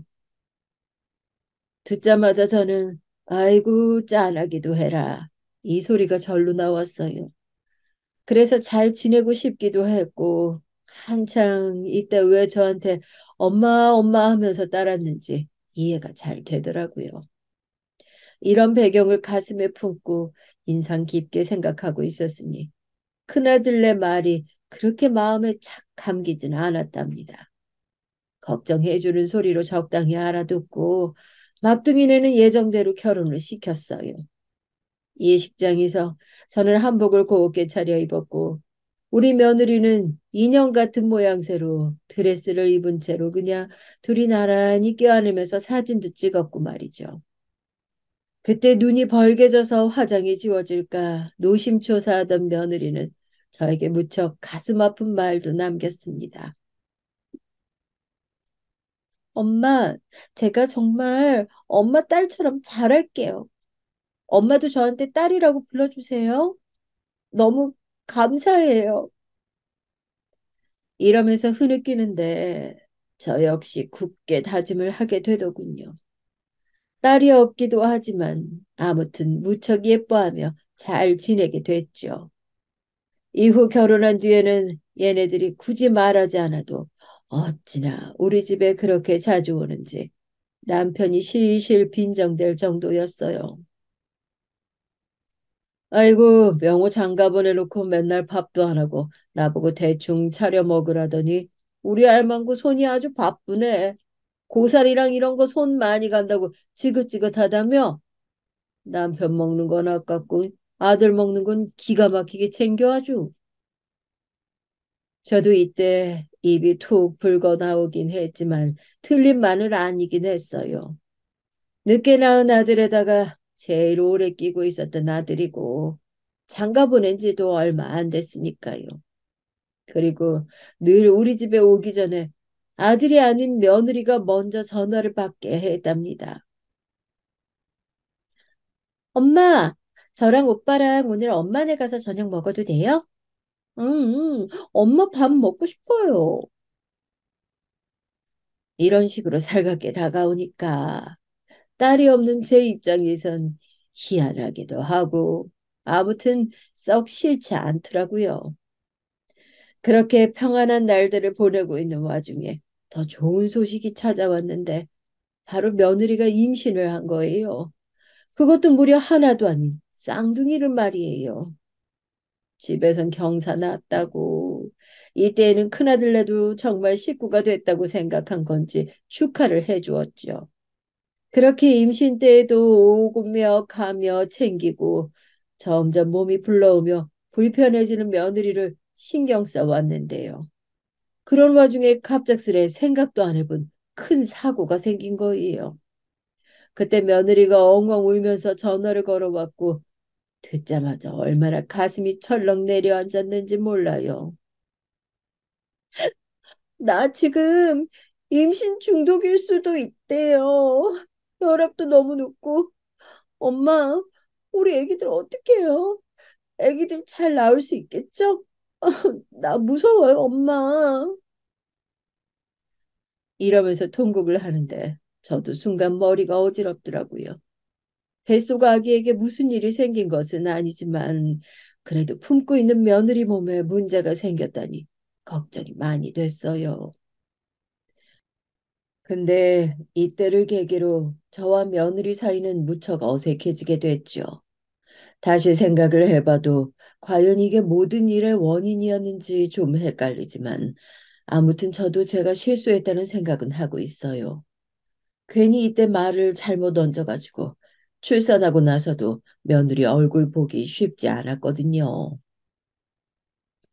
글쎄, 나도 내 친구 며느리가 임신 그런 거 비슷한 뭐 걸려서 위태했다는 얘기는 들었어. 근데 그렇게 위독하고 그런 건 아닌 것 같던데. 아무튼 애기들이라도 별일 없다고 하니까 다행이 아니냐. 품고 있는 너만 좀 더 조심하면 되니까 말이야. 아무리 생각해봐도 그 말이 어디서 그렇게 어긋나고 며느리의 심기를 건드렸던 걸까요?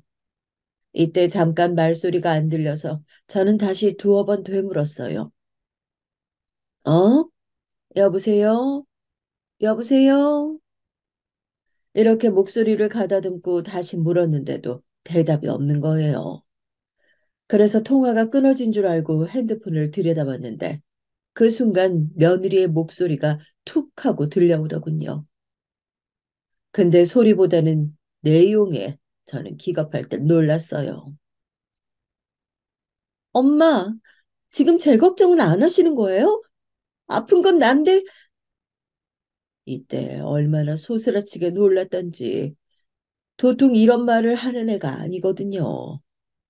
물론 저랑 가볍게 장난투로 말할 때도 있지만 묘할 정도로 찬바람이 쌩쌩 도는 어투로 툭 던지더라고요. 아무래도 몹시 서운해 보이는 투여서 얼른 좀 달래보려 했어요. 아이 저기 그게 아니. 아이 당연히 이게 네 걱정이지 뭐냐.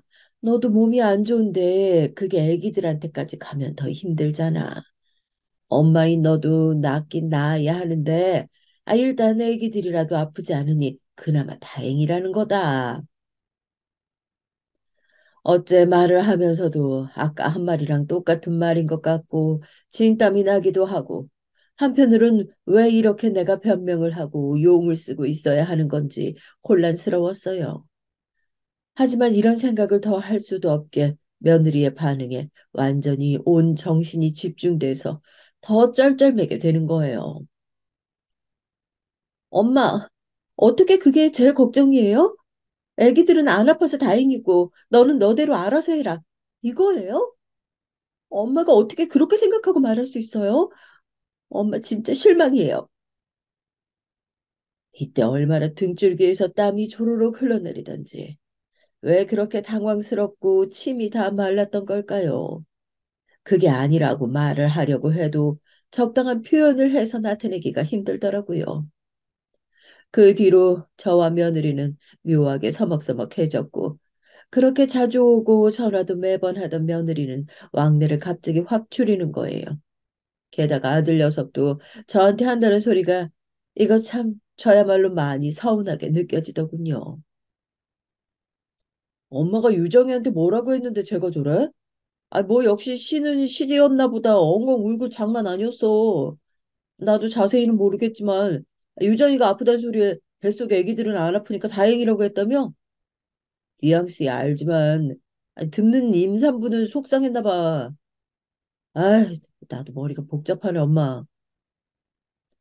이렇게 저와 며느리 사이에 금이 조금씩 가기 시작하면서 어찌할 바를 모르게 됐고 누구한테 차마 상담해서 뭐라고 말하기도 애매한 상황이 돼버린 거예요.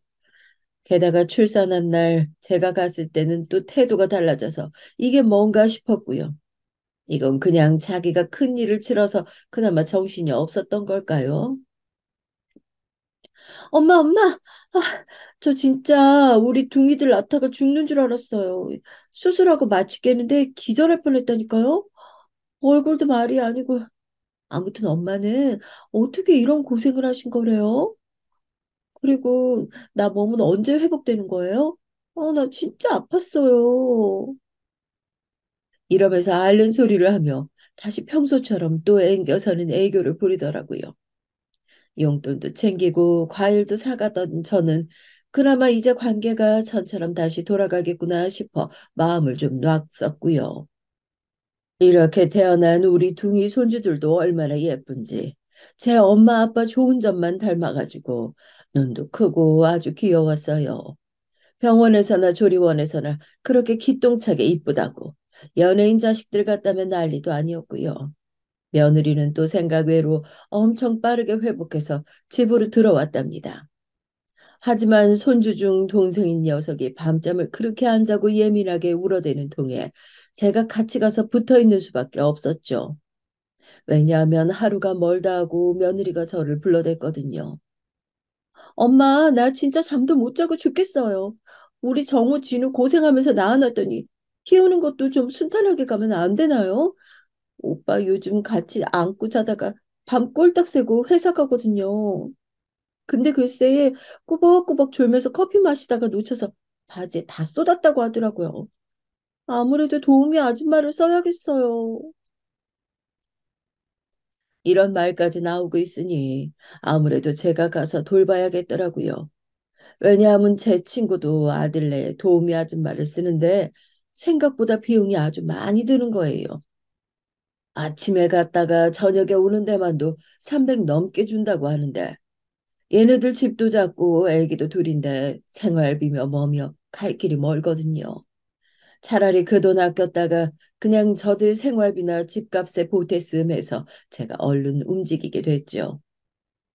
하지만 저도 좀 후회가 되는 게 이 무렵 남편 건강이 썩 좋지 않았거든요.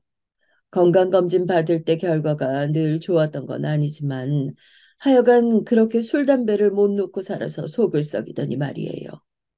나이 들어서도 저 고생시키려는 건지 여러모로 앓는 소리를 하고 손이 많이 갔어요. 그래도 평생을 남편 자식 뒷바라지하며 살았고 있는 밥 챙겨 먹고 왔다 갔다 하는 것 정도야 본인이 해야 되잖아요. 결국 저는 제 자식 쪽으로 마음이 기울어 아들네 집에 더 자주 다니게 되었답니다. 이렇게 저희 두 집 살림은 시작됐고 어느 쪽 하나 허술하게 했단 소리 듣고 싶지 않아서 우리 본집은 늘 깨끗하게 치워두고 음식도 많이 해두었어요.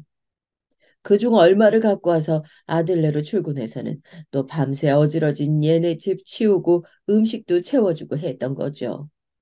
하지만 이런 고생을 하면 보람이 좀 있어야 되는데 우리 남편은 그렇다 치고 아들 며느리네는 영 돌아오는 반응이 없더라고요. 제가 뭐 돈을 달라 했나 어쩌라 했나 그저 뭘 좀 해주면 고맙다고 말하면 덧나나요? 그것조차 간지럽고 불편하면 적어도 제가 해다주고 치워주는 걸 적당히 유지는 해줘야 되는 거 아니에요. 보다 못해 저도 잔소리가 나왔는데 어쩜 반응이 이런지 기가 막히더라고요. 얘 유정아, 이거 곰팡이 핀 것 좀 봐라. 이거 갖다가 넣은 지 언젠데 먹지도 않고 이렇게 됐어. 냉장고 안에 상한 음식이 있으면 다른 음식에도 안 좋아. 애기들 키우는데 그러면 안 되는 거지. 아니, 아니, 잠깐. 저는 반사적으로 놀라서 다시 말을 수정했어요. 아, 그게 아니라 아무튼 너네도 이런 냉장고 상태로 뭐 먹고 그러면 하여간 다 같이 체하고 아픈 거다. 그러니까 좀 치우고 살아라. 응? 며느리는 이때 앉아서 물을 홀짝 들이키고 있었는데 눈썹을 치켜뜨더니 표정이 나빠지는 거예요.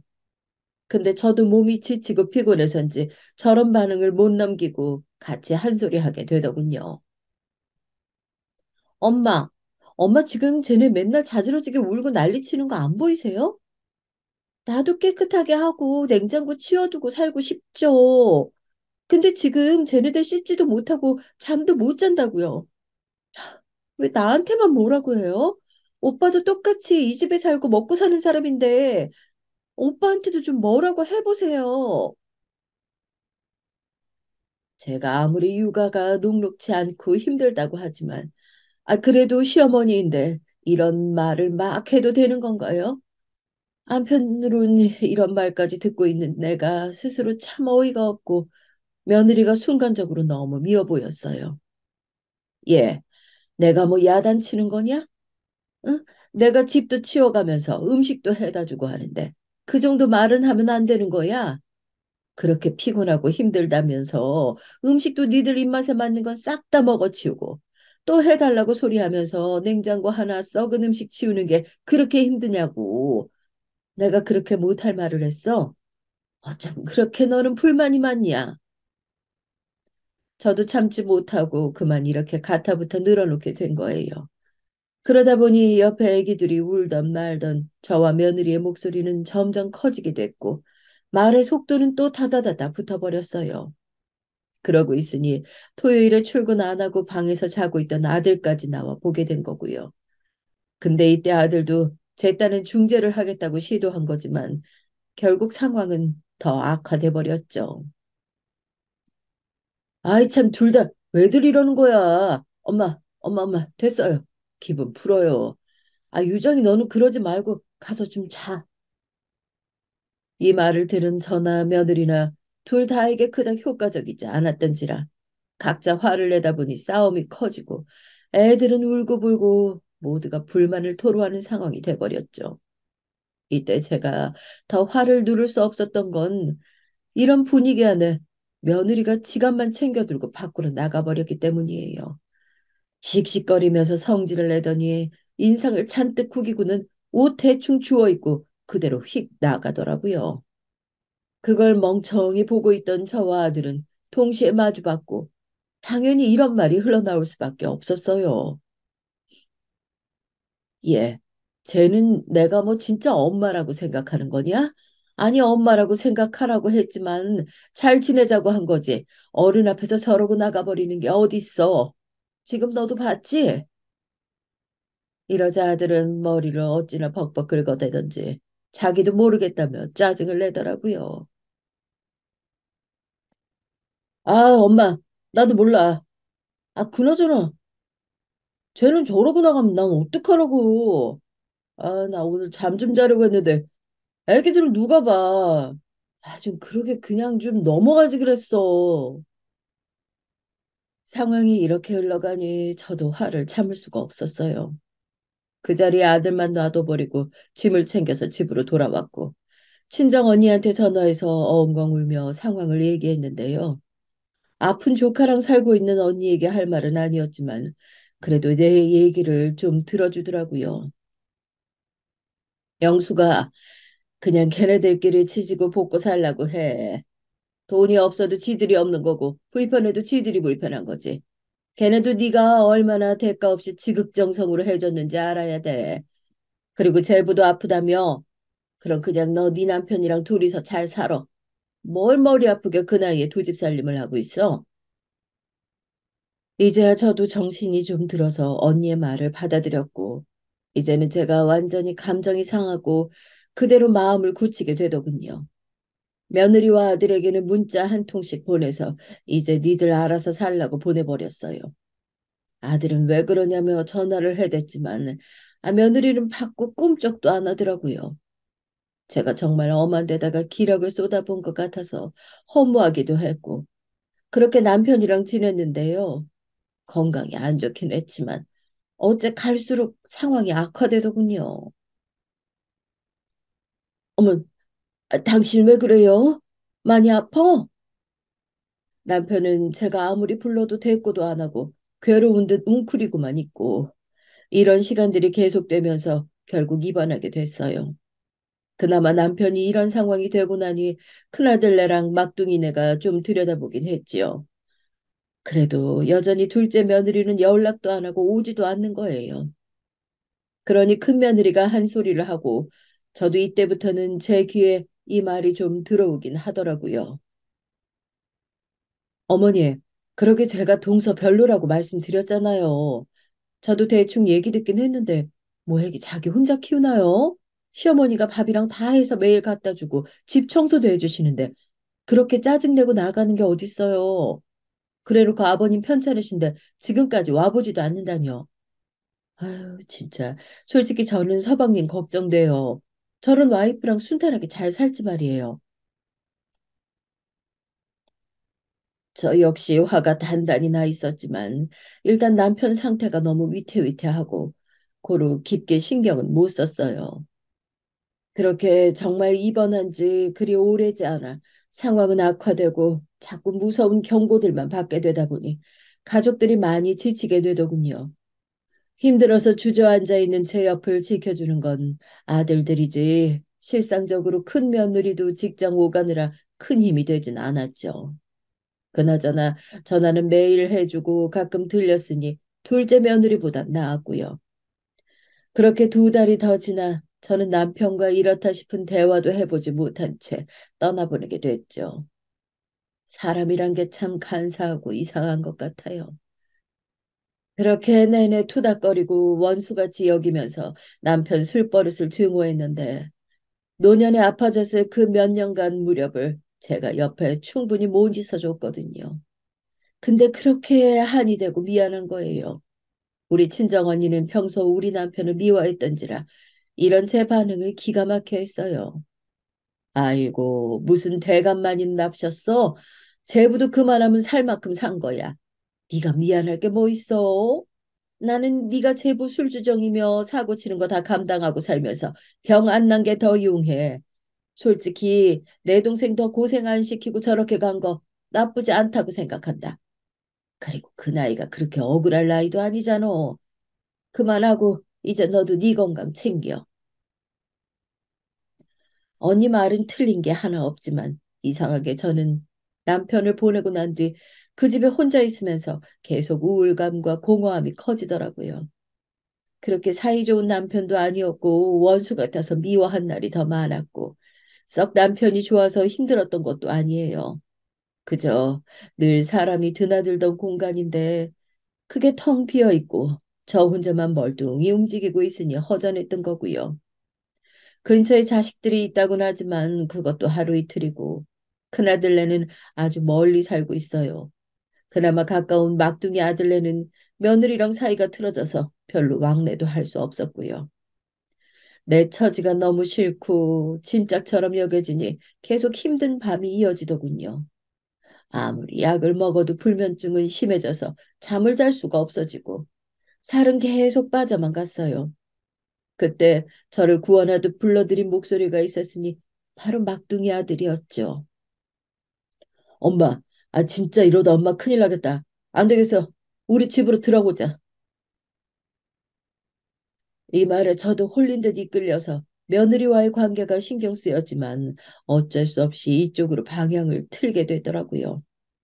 왜냐하면 그도 그럴 것이 밖에서 장을 보고 돌아다니다가도 집에 들어가면 처지고 울컥함에 눈물이 막 쏟아지더라고요. 이 나이 먹고 웬 팔자 좋은 우울증이냐 할 수도 있지만 저도 제가 왜 그런지 알 수가 없었어요. 밤엔 잠을 잘 수가 없으니 오후만 되면 두려움이 있었고 제 생각에도 옆에 누군가가 있어야겠다 느낌이 들었거든요. 그러니 머릿속으로 아무리 생각해봐도 큰아들네는 한창 공부하는 애들이 있어서 어렸고 끼케야 막내둥이 아들 쪽인데 그나마 그쪽으로 계속 가능성을 떠올리게 되더라고요. 며느리와 관계가 다 회복되진 않았지만 아들이 나름 열심히 말을 해두었는지 남편의 장례 이후로 꽤 오랜만에 보는 것이었지만 적당히 말은 나누게 됐어요. 그런데 이제 호칭을 완전히 달리하더군요. 어머니 오셨어요? 오빠한테 얘기 들었어요. 일단은 저쪽으로 방 비워놨어요. 여기서 지내시면 돼요. 그러면서 대강 치워둔 방을 하나 가리키더군요. 썩 마음이 좋지는 않았지만 뭐 어쩌겠어요. 사이가 나빠진 채로 틀어졌고 이번에 딱히 며느리랑 의논하고 얘네 집에 들어온 것도 아니니까요. 아무튼 오랜만에 아들네 집에 들어와 보니 제가 없던 사이에 많은 환경이 변화가 있더군요. 애기들도 좀 컸고 어린이집에 보내두고 있었고 며느리도 일을 하고 있었어요. 살던 집을 팔고 몸만 들어왔고 어쨌든 식구가 늘어나는 거니 저도 제 몫을 하는 게 좋겠다는 생각이 들었어요. 저기 정우랑 진우 데려오는 건 내가 할 수 있으니까 그건 나한테 맡겨둬라. 니들 둘 다 일하느라 바쁘니까 내가 밥도 해줄 거고 나도 가만히 그냥 있으면 그게 더 힘들어. 그랬더니 며느리는 기다렸다는 듯이 바로 대뜸 답을 하는 거예요. 아, 네. 그럼 그렇게 해주세요. 얘네는 어린이집이 바로 요 앞이거든요. 저도 아침에 출근하면서 정신없긴 한데 혹시 출근길에도 데려가 주시면 안 돼요? 저 출근이 8시인데 저 때문에 얘네가 어쩔 수 없이 그 시간에 어린이집에 가거든요. 원래는 10시까지 가도 되는데 애들 너무 일찍 가서 늦게까지 있으니까 불쌍해서요. 이렇게 저에게 아이들 등 하원을 둘 다 해달라고 맡기더라고요. 아들이랑 상의된 내용도 아니었는지 나중에 아들이 저한테 뭐라고 하는데 이거 중심을 잘 잡아야 되겠다 싶었어요. 어찌되었건 전에 나갈 때랑 달리 저 편하자고 여기 들어왔으니까요. 이러다 둘이 싸우면 진짜 이도저도 아닌 게 되거든요. 뭐야? 엄마 보고 등원까지 시켜달래? 아이, 그건 무조건 자기가 하겠다고 자신하면서 취업한 거야. 이해해주는 직장도 만났다고 좋아할 때는 언제고? 나는 얼마 안 된 애기들 어린이집 그렇게 늦게까지 맡기는 것도 마음에 안 들어서 엄마, 솔직히 말을 안 해서 그렇지. 엄마 그렇게 나간 후로 나랑 얘랑 얼마나 많이 싸웠는지 몰라. 자기 힘들다고 돈을 얼마나 물 쓰듯이 쓰는 줄 알아? 아들은 의외로 뭔가 쌓인 게 많았던지 끝도 없이 불만을 풀어내기 시작했죠. 안 그래도 제가 집에 있을 때 둘 다 피곤해 보이기도 하고 대화도 별로 안 하더라고요. 저도 불만이 아직 있긴 했지만 애들 부부 사이 나빠서 좋을 거 하나 없으니 좀 조절을 해야 되겠더라고요. 그래서 군말 없이 이야기를 멈추고 저는 그냥 이 상태에서 지내게 됐어요. 여전히 잠을 좀 못 자는 건 비슷했지만 그래도 눈 떠서 집에 인기척이 있고 누군가 있다는 게 좀 안심이 되더군요. 일어난 김에 밥도 먹고 애들 깨워서 먹이고 출근시킨 다음 손주들과 놀아주다가 늦지막히 어린이집 보냈고요. 그렇게 지내는 사이 두어 달이 지나갔고 며느리는 늘 바빠 보였어요. 근데 어째 제가 이 집에 있어서 그런지 몰라도 늦게 늦게 다니는 것 같더라고요. 저기 오늘 회식이 잡혔는데 안 가면 안 돼서 많이 늦을 것 같아요. 애들 저녁 먹여주시고 시키는 것까지만 해주시면 안 될까요? 제가 어떻게든 들어와서 재우는 건 해볼게요. 이러면서 아침에 갑자기 말을 하는데 뭐라 말하기도 그렇고 저랑 다른 대화는 딱히 하지도 않고 자기가 필요할 때만 부탁만 하고 말이에요. 점점 며느리는 초반에 마주했던 인상과는 달리 완전히 다른 사람이 되어가고 저를 볼 때에도 눈 한 번 제대로 마주치지도 않았어요.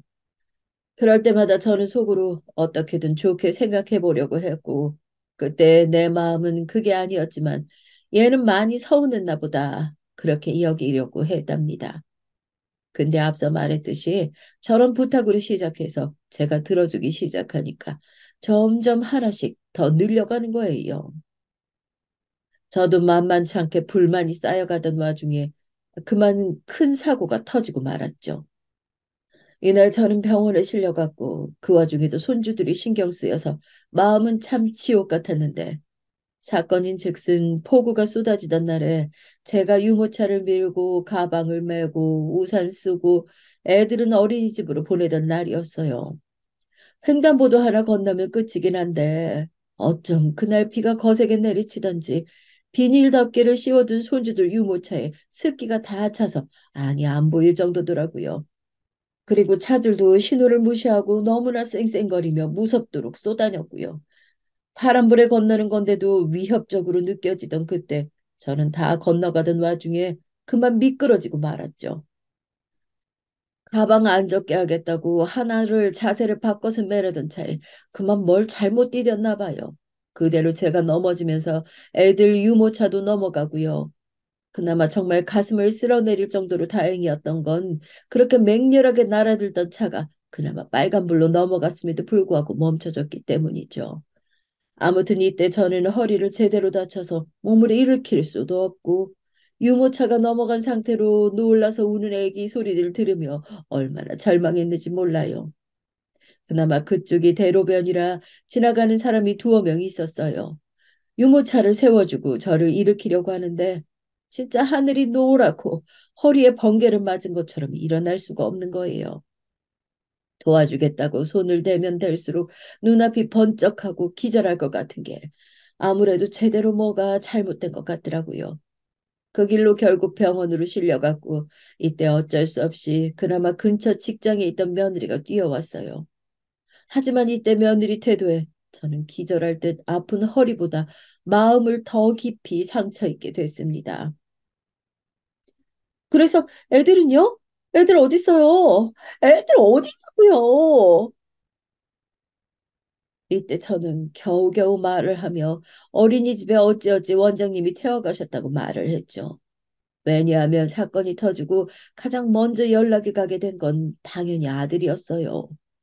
아들은 지방 출장을 가 있던 터라 나올 수 없었고 급히 며느리에게 연락해서 저를 좀 봐달라고 했던 거죠.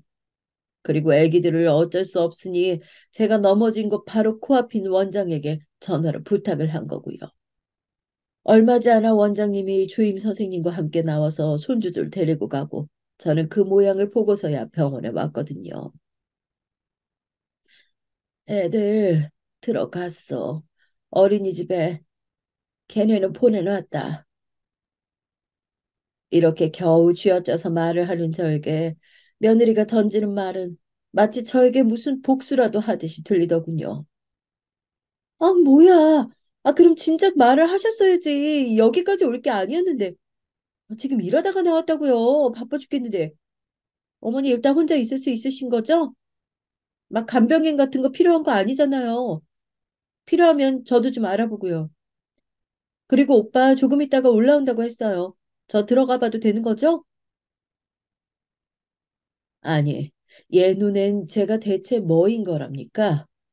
아파서 누워있는 사람 안부는 관심도 없고, 제가 지 자식들 데려다 주다 이 꼴이 난 건데, 저랑 관련된 얘기는 단 한마디도 꺼내지 않는 거예요. 그렇다고 화낼 기운도 없으니 저는 속으로 끙끙 앓으며 원망스런 눈으로 며느리를 쳐다보기만 했어요. 아무튼 전 갈게요. 애들 하원은 그럼 어떡하지? 아, 맞다. 이러면서 어딘가 전화를 걸더니 바로 전화를 받으면서 가방을 챙겨 들고 나가버리는 거예요. 이 모습을 보고 순간 떠오르는 게 저도 참 이때 아픈 허리인 상태로 몸은 못 쓰면서 머리는 많이 썼나 봐요. 너무 불쾌해서 생각에 생각만 하다 보니 어느새 그 중심이 옛날로 향하게 되는 거죠.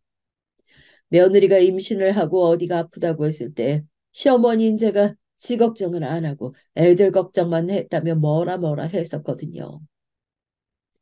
그걸 갖고 서운하다고 그때부터 획 돌아서더니 쭉 냉전 상태로 지금까지 오게 된 거 말이에요. 그게 떠오르면서 얘가 지금 저한테 똑같이 복수를 하나 싶은 거예요. 제가 너무 이때 과민하고 몸이 힘들어서 별 생각을 다 했는지 모르겠지만 복수까지는 아닐지라도 좀 한 대 맞은 느낌이었어요. 나중에 아들이 병원으로 왔는데 그걸 갖고도 또 둘이 어마어마하게 싸운 모양이에요. 제가 퇴원하고 집에 갔을 때 둘의 분위기가 여전히 싸했습니다. 그러니 계속해서 눈치를 볼 수밖에요. 정말 쥐 죽은 듯이 며칠 지내다가 또다시 허리가 아파오고 움직일 수 없어서 진짜 죽겠더군요. 하다 안 되겠어서 오죽하면 제가 그날 큰며느리한테 전화를 했겠나 싶어요. 저기 큰애야, 나 진짜 몸이 큰일 났나 보다. 저 병원에서 나올 땐 괜찮은 줄 알았는데 아이 너무 힘들구나. 내가 너한테 이런 부탁하면 안 되는데 정말 미안하지만 혹시 김치 좀 있어? 여기 먹을 게 아무것도 없고 내가 챙기긴 해야 되거든. 너 안 바쁘면 잠깐만 차로 가져다 주면 안 될까? 제 말을 들은 큰며느리는 잠깐 말이 없더니 바로 다시 뭐라 쏟아내는 거예요. 근데 이때 저도 모르게 서러움에 눈물이 났어요. 세상에. 어머니, 그 몸을 하시고도 그 집밥을 차려주시려고요? 아니, 동선 뭐 하는 거예요? 여기 일하는 엄마가 자기뿐인가? 저도 우리 애들 수험생이라 진짜 엄청 힘든 때예요. 하지만 직장 다니면서 얘네 먹일 건 다 하고 있다고요. 동서는 직장도 근처라면서 애들이며 살림까지 다 어머니한테 맡긴 거예요. 듣다 보니 이렇게 말을 해둔 저도 참 바보 천치 같지만 이때 둘째 며느리에 대한 서름과 미움이 그치질 않더라고요. 하지만 이때 큰 며느리가 제 말만 잘 들어줬으면 됐는데 얘도 듣고 못 참겠는지 쓸데없는 쪽으로 불똥이 튀었죠. 뭐예요. 가뜩이나 사이 안 좋고 긴장이 팽팽한 상태인데 큰 며느리가 둘째 며느리한테 전화해서 난리를 쳤나 봐요. 둘이 연락도 잘 안 하는 사이인데 말이에요. 이날 밤에 아들 녀석이랑 며느리가 늦지막히 들어와서는 일제히 저를 비난하고 소리를 질러대는 거예요. 아, 엄마, 불만 있으면 우리한테 말을 해야지. 왜 형수한테 그랬어? 형수님 전화 오시고 형한테 전화 오고 유정이랑 엄청나게 싸우고 아주 오늘 전쟁판이 따로 없었어. 아, 왜 싸움을 붙여? 어안이 벙벙해서 아들만 뻐끔뻐끔 쳐다보는데 며느리가 갑자기 사납게 가방을 바닥에 던지더니 대뜸 제 앞에 서는 거예요. 어머니, 저한테 불만이 그렇게 많은데 어떻게 참고 한 집에 사셨어요? 형님한테 들으니까 아주 가관도 아니던데요? 누가 어머니한테 밥 해달랬어요? 살림 해달랬냐고요? 왜 내가 하지도 않은 말 갖다가 혼자 부풀려가지고 상상하고 무슨 형님 시켜서 김치 갖고 오라는 동어 어쩌라는 동 뒤에서 그렇게 제욕하고 다니셨어요? 김치 먹고 싶으시면 뭐 말을 하시던지 왜 형님한테 제 뒷담을 하셨냐고요? 고래고래 소리를 질러대는 아들은 또 왜 그렇게까지 말을 하냐며 며느리를 붙들고 아주 머릿속이 아수라장이었어요. 몇 마디 저도 하려고 했지만 며느리는 전혀 틈을 주지 않더군요. 형님이 뭔데 나한테 전화해서 이래라 말아요? 이게 다 어머니 때문 아니냐고요. 노인네가 나이 먹어서 며느리들 싸움 붙이고 이간질 시키면 좋아요? 대답 좀 해보세요. 급기야 이런 말까지 듣고 저 역시 눈물이 핑 돌던 와중에 순간적으로 빛을 가르는 듯한 소리가 아주 둔탁하게 들렸어요. 바로 아들을 통해서 말이죠. 유정이 너 우리 엄마한테 말버릇이 그게 뭐야? 적당히 안 해? 아유, 정말 이날 눈앞에서 벌어진 풍경은 진짜 늙은이는 그냥 조용히 살라는 뜻인 건지 차마 두 눈을 뜨고 볼 수가 없는 지경이었어요. 글쎄 아들이 지 아들들도 거실에 놀고 있는 그 앞에서 자기 부인 뺨을 날카롭게 한 대 때린 거예요. 명우야, 아유 왜 이러냐 이러지 마라. 너무 놀라서 붙잡고 이 상황을 어떻게든 무마시키려고 하는데 그 자리에서 볼을 부여잡고 고개 숙이고 있던 며느리는 점점 몸을 부들부들 떨더라고요. 오빠, 지금 나한테 손댔어? 뺨을 때렸어? 제정신이야? 그러자 손주들이 한 놈씩 울음을 터뜨리기 시작하고 차라리 저는 이 소음 속에 묻어가며 어떻게 정리를 하려고 했어요. 저기 얘들아 그만하자. 어? 내가 잘못했다. 그만하자. 그런데도 아들은 엄마가 뭘 잘못했냐며 소리를 지르고 며느리는 며느리대로 흥분해서 날뛰는 거예요. 제발 누가 날 여기서 좀 끄집어내줬으면 좋을 텐데 상황이 그리 만만하게 흘러가지 않았어요. 좋아. 나 경찰에 신고할 거야. 남편이 시어머니 편들면서 와이프 딱이 날렸다고 경찰 부를 거야. 이때 진짜 어찌나 서늘하게 땀이 머릿속을 타고 흐르던지 대체 내가 지금 뭘 들은 건지 실감나지 않았어요. 유정아, 유정아, 진정해라. 왜 그래? 그럴 일이 아니다. 저기 내가 잘못했다. 잘못했어. 제가 이렇게 붙들고 사과하는데도 듣지도 않고 아들은 아주 길길이 뛰면서 흥분을 하더라고요. 진짜 내가 죄인이지. 그냥 혼자 조용히 입 닫고 집에서 살 것을 어쩌자고 이 집까지 흘러들어왔나 싶고 미치겠더라고요. 이날 일은 어찌어찌 일단락이 되긴 했어요. 이제는 큰며느리한테 뭐라 말하기도 참 그렇고 대신 나중에 문자 한 통이 오긴 했는데 그걸 보고 더 고민이 깊어지더라고요. 어머니 저예요. 어머니 말씀 듣고 제가 하도 화가 나서 동서랑 서방님께 한마디씩 했는데 둘 다 반응이 너무 안 좋더라고요. 그냥 조용히 어머니 챙겨드릴 것을 제가 뭔가 일을 벌인 게 아닌가 싶어 죄송스럽네요.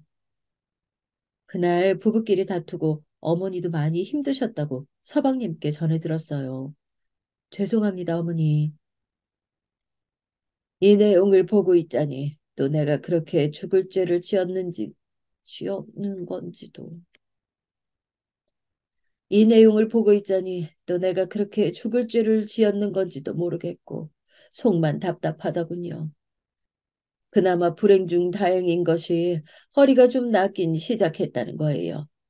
수술이며 뭘 한다는 것도 아니고 정말 대략적인 처치만 하고 왔거든요. 그래서 불끈불끈 아파오곤 했는데 다시 이렇게 평범한 상태로 돌아오니 그나마 살 것 같았습니다. 하지만 이 집안에서 살고 있는 동안에는 여전히 고민이 많았으니 여기서 산지 그리 오래되지도 않았는데 툭 하면 애들끼리 싸우잖아요. 그 꼴을 보고 자라는 손주들을 보니 또 너무 안쓰럽고 여러모로 마음이 불편한 거예요. 그렇다고 다시 홀로 생활을 하자니 엄두도 안 나고 참 여러모로 사면초가이더군요. 그처럼 제 안에서 고민이 많았던 와중에 뒤도 보지 않고 제가 나갈 결정을 하게 된 사건이 하나 있었어요. 어찌 보면 그동안 늘 좋은 게 좋은 거다. 느긋하게 맞춰가면서 살아왔던 제 모습치고 참 보기 드물게 직접적으로 움직인 날이기도 했어요. 이 일이 일어난 이유는 바로 전화 한 통 때문이었죠. 전 그때 애기들 방에서 빨래를 개고 있었고 손주 녀석들이 겨우겨우 재워져서 숨을 돌리고 있던 때였는데 저쪽 안방에서 며느리는 밖을 거들떠보지도 않더라고요. 이미 저는 많은 생각을 하고 있었고 진짜 이대로 내가 계속 숨 멎을 때까지 살아야 할지 속이 복잡한 상태이긴 했어요. 그런데 이날 어쩌다 보니 안방 앞쪽에 빨래 건조대가 있어서 그걸 더 걷어오려던 차에 안에서 대화하는 며느리 목소리를 듣게 된 거죠. 이날은 주말이었지만 아들이 지방 출장 중이라 집을 비운 상태였거든요. 저랑 단둘이 애들과 있는데도 밥 먹을 때 말고는 나오지도 않는 게 괘씸하기도 했지만 어쨌건 쥐죽은 듯 있던 때였어요. 친구인지 누구랑 통화하는데 대화 내용이 진짜 기가 막히더라고요. 행여나 뭐 누가 들을 거라고 생각도 안 하는 것 같아서 더 무시당한 기분이었어요. 아, 나도 그래서 완전 짜증나. 우리 시어머니 진짜 염치도 없다? 그렇게 삐져가지고 나가버릴 땐 언제고, 아버님 돌아가셨을 때나 어땠을 때나 그렇게 도리를 따진다니까? 그때마다 얼마나 형님이 전화해가지고 나를 볶아대던지. 나보고 어머니가 불쌍하지도 않냐는 거야. 진짜 미친 거 아니야? 지가 무슨 어머니 딸이라도 돼? 누가 보면 형님 아니고 신우인 줄 알겠어. 이 앞부분을 듣고 나니 저도 그대로 몸을 돌려서 나갈 수가 없겠더라고요. 숨을 죽인 상태로 기대에 있는 한쪽 팔이 저린데도 참고 듣게 됐죠.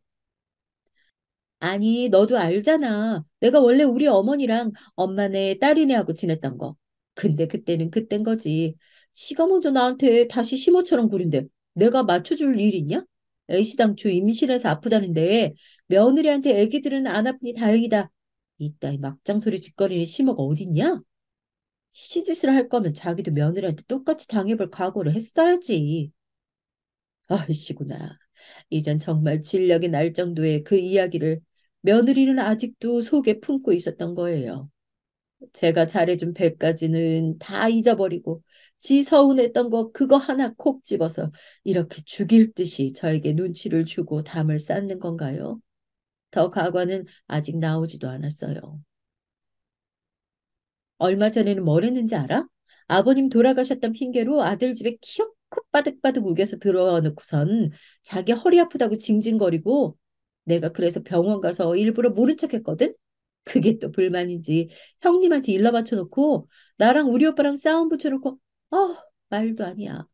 그러더니 며칠 전에 TV 틀어놓고 팔자 좋게 누워서는 단풍놀이 가고 싶다고 중얼거리는 거 있지? 저는 이때 내가 언제 이런 말을 했나 싶어서 소름이 확 끼쳐오는 게 생각을 해보는데 진짜 한 며칠 전쯤 밥 해놓고 잠깐 누워서 TV 보고 있다가 그랬던 것 같기도 한 거예요. 아니 근데 그게 그렇게 잘못한 일인가요? 뒤이어 이어지는 말을 듣고 그만 저는 빨래 건조대를 한쪽으로 툭 밀치고 안방문을 냅다 열어버렸네요. 돈은 어디 먹고 죽을 만큼도 없어가지고 아들네 집으로 기어 들어온 주제에 며느리까지 돈 번다고 먹여 살려주면 고마운 줄 알아야지. 저게 무슨 개팔자도 아니고 고마운 것도 모르고 단풍놀이 어쩌고 하고 있어. 저러다가 또 징징거리면서 본인 아들한테 나가자고. 단풍놀이 못한 게 한이라고 여기저기 일러바치는 거 아닌가 몰라. 짜증나는 게 나 지금 방도 더러워 죽겠는데 어머니가 자꾸 밖에서 부산스럽게 돌아다녀가지고 나가지도 못하고 있잖아. 본인이나 좀 방에 콕 박혀서 숨 쉬지 말고 조용히 있든지. 어머, 씩씩거리면서 문을 열어젖힌 저를 본 며느리는 그제서야 핸드폰 버튼을 과격하게 눌러대면서 전화를 끊어버리더군요. 너 내가 이 집에 있는데도 그런 소리를 할 수 있는 거냐? 어? 정말 그게 네 진짜 마음인 거야? 며느리는 그다지 죄송해 보이지도 않고 그냥 다 귀찮다는 얼굴로 서 있더니 다다다 몰아붙이는 게 저에게 외려 짜증스럽게 말하더라고요. 아니 뭐, 그렇게 엿듣고 계세요? 제가 뭐 어머니한테 들으라고 말했나요? 뭐야? 넌 내가 그렇게 우습냐? 집에 어른이 있는데도 그따위로 말을 할 정도로 내가 우스워? 아우, 참. 뭘 또 말을 그렇게 해요, 진짜.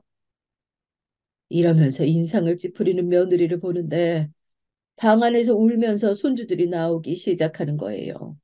참 어이가 없었던 것은 지 자식들이 나와서 저러고 있는데도 늘상 제가 반사적으로 가서 애들을 안아주고 챙겼던 것 때문일까요? 엄마가 돼가지고 애들을 안아 올리거나 달랠 생각도 안 하는 거 있죠. 그래놓고 뭐라는 줄 아세요? 그 말에 저는 두 손 두 발 다 들고 제 짐가방을 우겨 안고 밖으로 나와버렸습니다. 진짜 애들 울잖아요. 얘네 좀 어떻게 해주세요. 머리카락이나 똘똘 말아가면서 저 따위로 말하는 애의 말을 제가 더 들어줄 필요가 있을까요? 이쯤 되니 이건 며느리만 유혹할 게 아니라 사람이 알아서 자리를 만든다고 내가 그냥 다 바보 같은 천치짓을 해서 이렇게 된 것 같더라고요. 그리고 갈 데가 없어 일단은 아들에게 갔는데 어찌나 기가 막혔던지 근처에 작은 호텔을 잡아주더군요. 저기 당장 엄마 모실 데도 없지만 진짜 유정이가 그랬어? 내가 상상은 안 가는 게 아니지만 어떡하면 좋냐 이거. 아들은 말이 안 나오는 듯한 계속 허공만 보고 있더군요. 그러더니 슬며시 꺼낸 말은 제가 결심한 내용과 크게 다르지 않아서 차라리 안심이 됐죠. 좀 막막한 얘기이기는 하지만요. 엄마, 나 미안한 얘기지만 얘랑 이혼할까 해. 엄마한테 못한 얘기들이 좀 있긴 한데 경제관념도 그렇고 애들 키우는 것도 그렇고 안 맞는 부분이 너무 많아. 솔직히 애들도 엄마를 더 따르지 유정이한테는 안 가잖아. 나는 아무튼 내 생각은 그래. 저도 두루두루 오래도록 느껴왔지만 차마 입 밖으로 낼 수 없었던 이야기. 도무지 내 아들과 둘이 오래도록 살게 하기는 어렵겠다 생각 말이에요. 며칠 고민하던 중 아들과 뜻도 맞아서 저녁쯤 집에 들어가서 며느리와 마주 앉았어요. 아들이 이혼 얘기를 어렵사리 곤란한 얼굴로 꺼냈는데 며느리는 코웃음을 치더군요. 자기도 바라던 바라나요? 나도 이렇게 엄마 편 들고 징징거리는 징징이는 필요 없어. 맨날 쪼르르 달려가서 일러 바치고 아우 이제 엄마 치마폭에 숨어가지고 이혼? 너무 웃긴다. 근데 그거는 확실히 해라. 애는 오빠 네가 알아서 키워. 난 낳아주기까지 해놓고 싱글맘으로 쌍둥이 업고 살라고? 그거 진짜 미친 거지. 그거 확실히 답 안 하면 나 이혼 안 해줘. 정말 온 머리가 얼어난 상태에서 아들은 몇 번이나 성질을 냈다가 다스렸다가 하면서 그렇게 둘이 얘기를 맞춰가는 와중에 저는 이대로 얘기가 끝나면 분해서 못 살 것 같더라고요. 가방에서 종이 한 장을 꺼내 며느리 앞에 내밀었어요. 이 얘기 중에 미안하다. 너 이거 좀 읽어봐라. 내가 그때 네가 네 친구인가 뭔가랑 짓거린 내용을 듣고 아직도 가슴이 답답해서 잠을 잘 수가 없어. 뭐? 먹고 죽을 것도 없다고? 이거 봐. 이거 똑바로 보라고. 며느리는 눈에 불을 켜고 저를 노려보더니 제가 내민 유언장 쪽을 슬쩍 쳐다보더군요. 빈정거리는 얼굴로 읽어내리던 며느리는 참 너무나도 알기 쉬운 단계로 표정이 슬슬 변하더라고요. 어, 아니, 응? 이러면서 한창 기가 팍 죽어버린 얼굴로 눈치를 왔다 갔다 살피면서 끝내 저를 아주 뚫어져라 쳐다보는 거예요. 그 안에 이런 내용이 있었어요. 원래 본가였던 집 부근에 꼬마 건물이 두 채가 있고 지방에 작은 세컨하우스가 있다고요. 이걸 각각 아들네에게 나눠주겠다고 남편과 상의했던 내용이 있거든요. 너는 완전히 나를 돈도 없는 뒷방 늙은이 취급을 했지? 난 있잖아. 그날 너랑 다투고 집을 나오고 엄한 호텔 가면서 자던 중에 몇 번이나 경기를 했다. 내가 정말 일말의 재산도 없고 버틸 돈도 없었다면 어떻게 했을까? 얼마나 더 비참하게 바닥으로 내려앉았을까 말이야. 너야말로 이 집 어떻게든 쪼개서 돈 달라고 악을 쓰는 애가 나한테 돈이 있네 없네 비웃을 일이냐? 시집 올 때 돈 없다고, 어? 갖은 애교를 부릴 때는 언제고 받아주니까 이 집이나 네 신랑 돈이 네 돈인 줄 알아? 그리고 그걸 갖고 시애미를 이렇게 무시하고 부려먹어? 정말 전에 없이 저는 와악거리면서 제 속에 있는 소리를 털어놓고 말하는 동안에도 어찌나 눈물이 나는지 그 뒤에는 더 이어가지 못했어요. 아무튼 그렇게 집을 나와버렸고 아들은 완강하게 이혼 의사를 밝히고 소송을 가냐 마냐 하고 있었죠. 괘씸한 며느리는 무슨 이제사 자기가 속이 좁았네 하면서 바짝 엎드리는데 제가 미쳤다고 그거 받아주려고 유언장을 보여줬겠나요? 어떻게든 저도 골탕이라는 걸 먹이고 싶어서 너 아주 큰 실수한 거 알라고 보여준 거예요. 며느리 하나 떨어져 나간다는 게 속 시원하면서도 아들과 손주 생각하면 저도 죽을 맛이긴 하지만 그나마 아들 뜻이 저와 같아서 다행이라고 생각해요. 바닥에서부터 다시 시작해 보려고 합니다. 감사합니다.